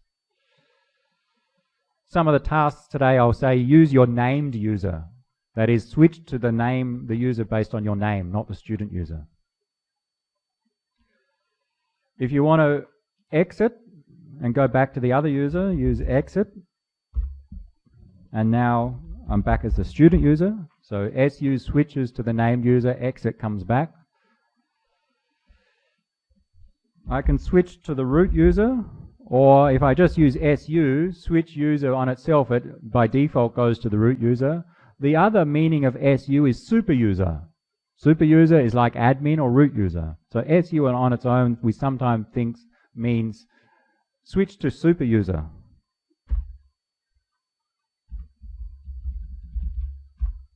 And I log in as the super user, which is actually named the root user. Who am I? Root, CD. Note their home directory is slightly different. Their home directory is just /root. Right? Of course, you need the password to switch to other users, and you don't have the root password, so you can't switch to the root user. Probably wouldn't be too hard to guess it, but there's no need for. And as the root user, I can do anything, including look in the shadow file. So the shadow file is the one we said stores the password information. And we see it's similar. It has a username and then some information about the password. Let's go down to our student user and look at the password information. The password information is this long field. The numbers at the end are something like when you last changed your password, when you need to change your password in the future. But this is the long field, which is the password information. You notice it's not the password. We know the password for student is student. This is not the password. We don't, in fact, we don't encrypt the password. We do something which has a similar purpose. We calculate the hash of the password. And we'll cover this in the security and cryptography course. What we do is we take the password, we attach another, usually random number, this value here, between the two dollar signs. It's called the salt. We take the password, we give it some salt to make it more tasty, and then we hash that salted password. We use a hash algorithm number 6, and the hash takes that input and generates basically a random output that is for that particular input, and that random hash value is here. So the idea is the password information, the password itself is not stored, but a hash of the password is stored, such that even though we can see this file now, you can't see the password. And to find the password given this hash value is practically impossible, because the cryptographic nature of the hash algorithm is that if you have the hash value as output, it's practically impossible to find the original input. Okay, so That's a security measure so that no one can see the actual password, even if they can see this file. The other security measure is that the normal users can't even see this file. When a student logs in, they supply their password. The system calculates the hash of the password and compares against this value. And again, another property of the hash function, the hash of two inputs which are the same will produce the same output. If they match, the user logs in. We will see the details of that in authentication in security and crypto. So you can see the hash, but you can't see the password. Q to quit, exit out.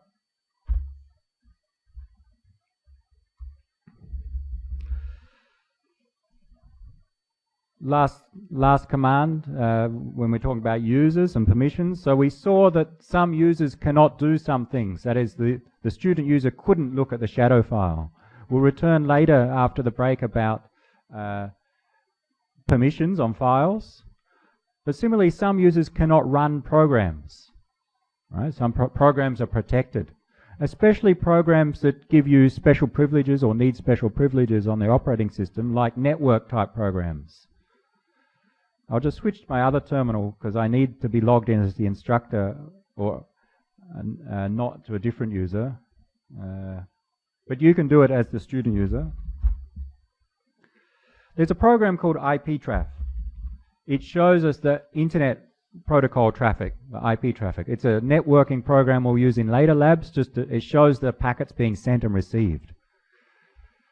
Most networking programs, or some of them, are protected. Not any user can run them. So when I try to run IPTraf, it says this program can only be run by the system admin.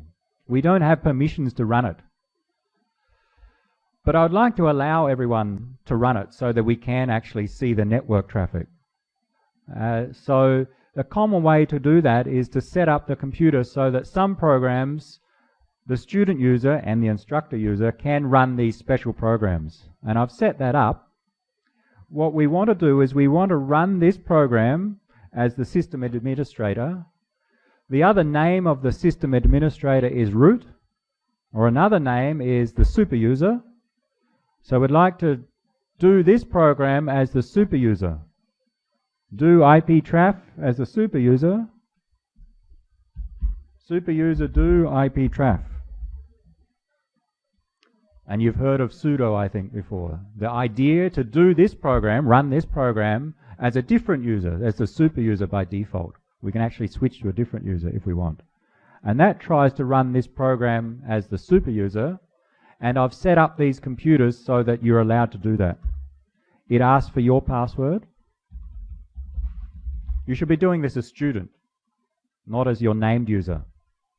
I'm doing it as instructor. I type in my instructor password, and I see that it returns an error in my case because I've zoomed in too far.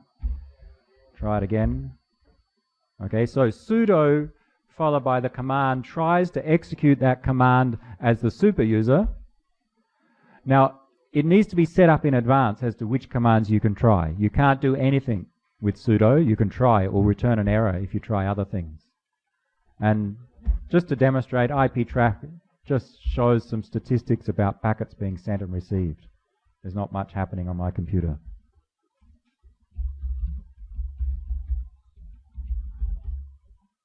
Just shows packets being sent and received on my computer. So sudo allows us to run a command as the super user or as the root user when it's protected command. We'll use that later in some networking commands. If you don't have permissions, try sudo first. X to exit.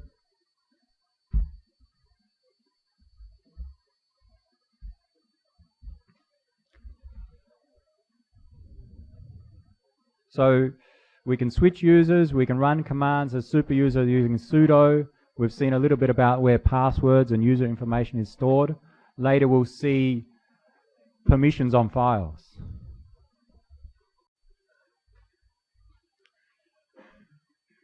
We've seen already that some things that we can't access, some files we can't access. The student user couldn't see the shadow file. It said permission denied. If we try to run some programs, it may be permission denied. So there are some permissions on files. In general, every file, and a directory is a special case of a file, every file has some ownership, the person who owns it, and some permissions. What are you allowed to do with it? So that's what we want to look at briefly here. I'll log in as a named user, and I suggest you do that too. So we're as one of our named users.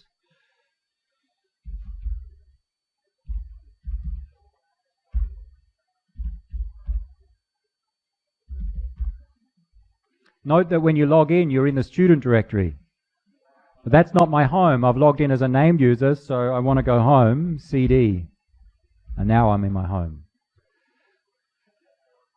So let's create a file.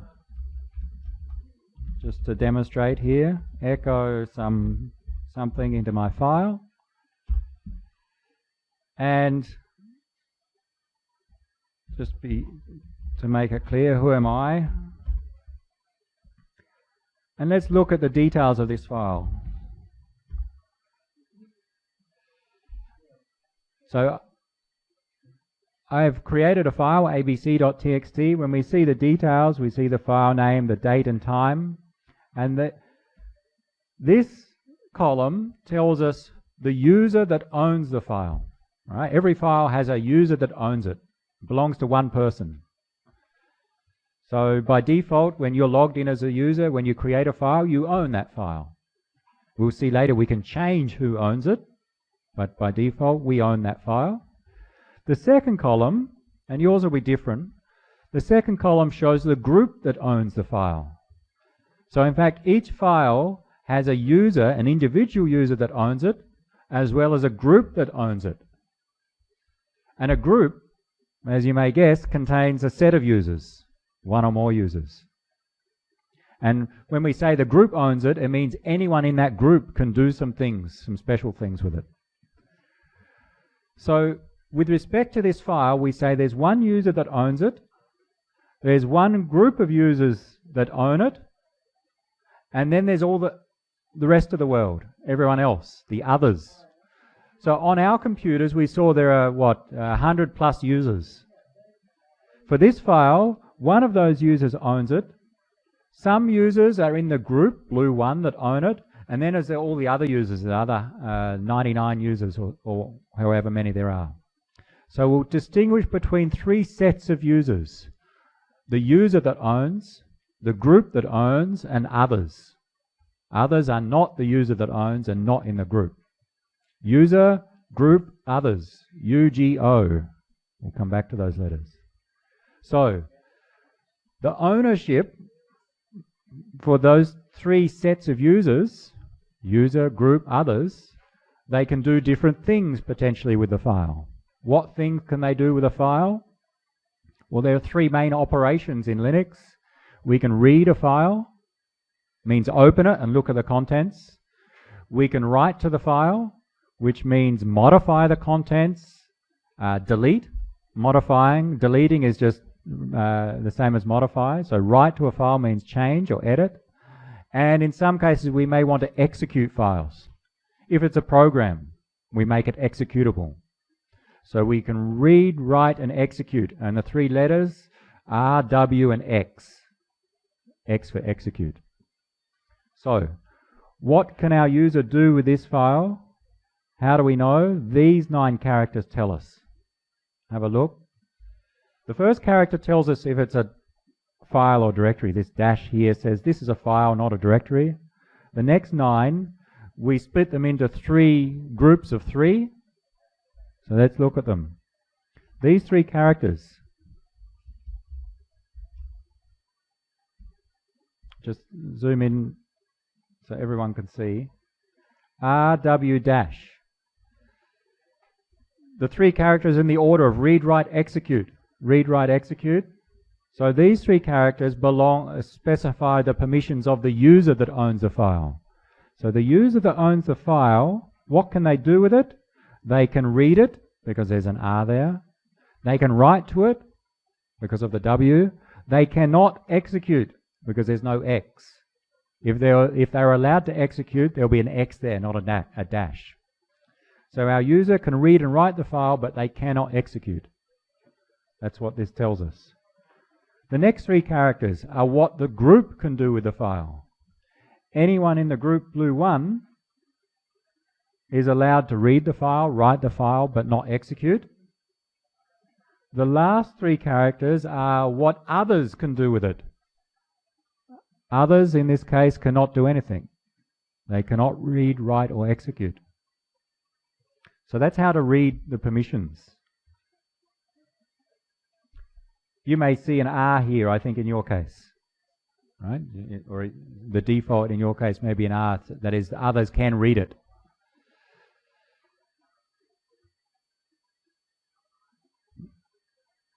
Let's try, let's zoom out.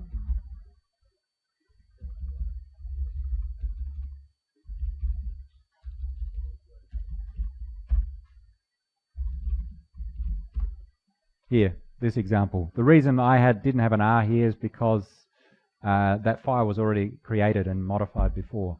The file XYZ, read and write, the user can read and write, the group can read and write, the others can read only. Meaning the others can look inside the file, but they can't modify it. They can't write it. No one can execute. So that's how to read those 9 characters. If you can't remember, they're on the reference card in front of you. Okay, it takes some time to practice and remember them, so we'll have some practice. Now what we'd like to do is to change the values. So let's try. Who am I? First, what groups am I in? Type groups. This tells me the groups I'm in. So we see I'm in a group that is based on my username. That's usually the default group. Everyone's usually in a group which has the same name as their username. And in these computers I've set up so that this user is in blue1 group. You will see, hopefully, if you've logged in as your user, you're in a colored group as well. The color based upon the desk. And probably the color followed by the number 5, section 5.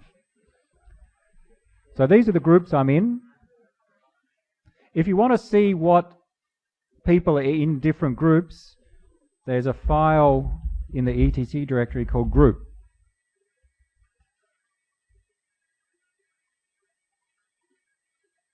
And you can look in that.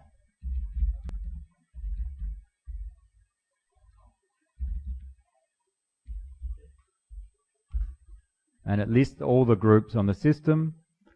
And you scroll down and you see who's in blue1, and it lists the users in that group. So there's one way to see who's in a particular group. That's similar to the passwd file. It shows, but this shows information about the groups, not the individual users. etc/group. The command group shows what you're in. So our file xyz.txt, I would like to be able to change who owns the file. The user that owns and the group that owns. Let's change the group. There are different ways to do it. chown, change the ownership. chown, change ownership, and we take 2 inputs, the username that we want to own, colon followed by the group. Don't copy mine, use it for yours. So maybe you can change it so that previously it was owned by this user. I don't want to change that. I want the user to be the same. But the group was this one. I want to change to blue1 in my case. Maybe you change your file to be in your colored group and the file name. Change the ownership of this file. You see the group has now changed from the original group to blue1. So in fact, that changed the group only. You could have also changed the user as well, but there may be some restrictions on which users you can change to.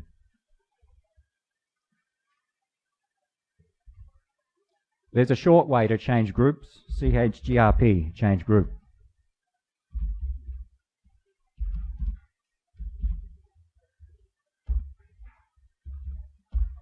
So I've just changed it back to the original group. So chown changed the user and the group. chgrp changed just the group. So you can use either.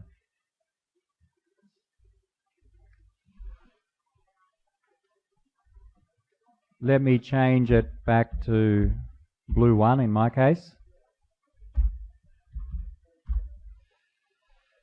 So we can change the ownership of files. We can also change the permissions on those files, and sometimes it's not called permissions, it's the modes at which we can access that file. There are 3 modes: read, write, and execute. So we can change the mode for the file. So to change the mode, chmod, change chmod. And this is a little bit complex, but if you remember, there are 3 sets of users. The user that owns, U, the group that owns, G, others, O, and there are 3 types of modes or permissions: read, write, execute, RWX. So we can add and subtract permissions, plus and minus. Our current file, the others can read the file. Let's change the permissions so others cannot read. O, subtract or revoke the permission to read that file. So the syntax here is specify the set of users, and then either plus or minus, usually. Plus gives the permission, minus revokes the permission, and then what permission? In this case, read. The R's gone. I subtracted the R's, meaning for the others, meaning other people can no longer read this file. If you're the user, you can read it. If you're in the group, you can read it, but if you're anyone else, you cannot read it.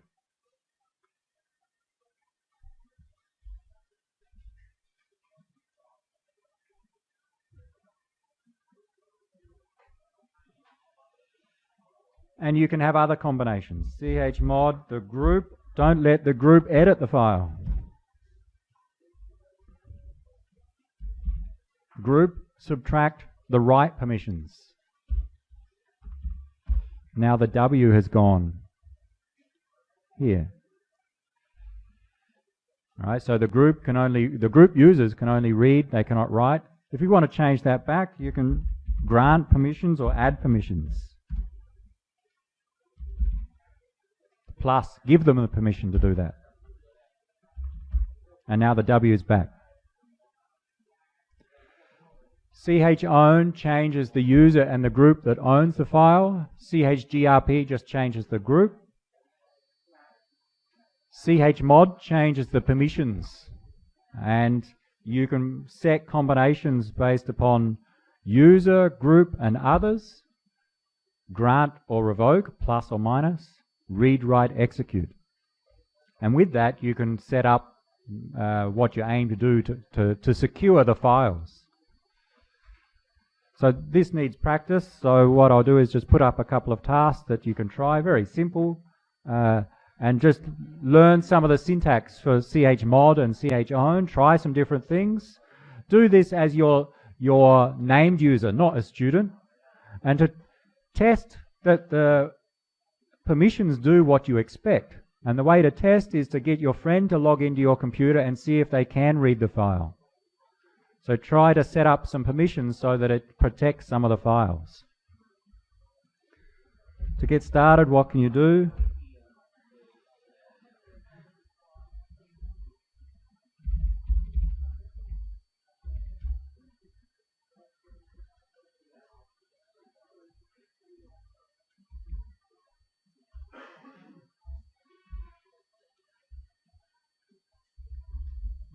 To show the groups you're in, you run groups. I'll just leave that up there.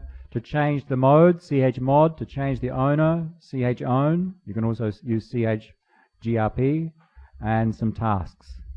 And just so it shows on the screen. Very easy task, but try some others as well, and get your friend to test by see if they can access those files. Get different friends to test. One that's in the group and one that's not in your group, and see if you can set different things up.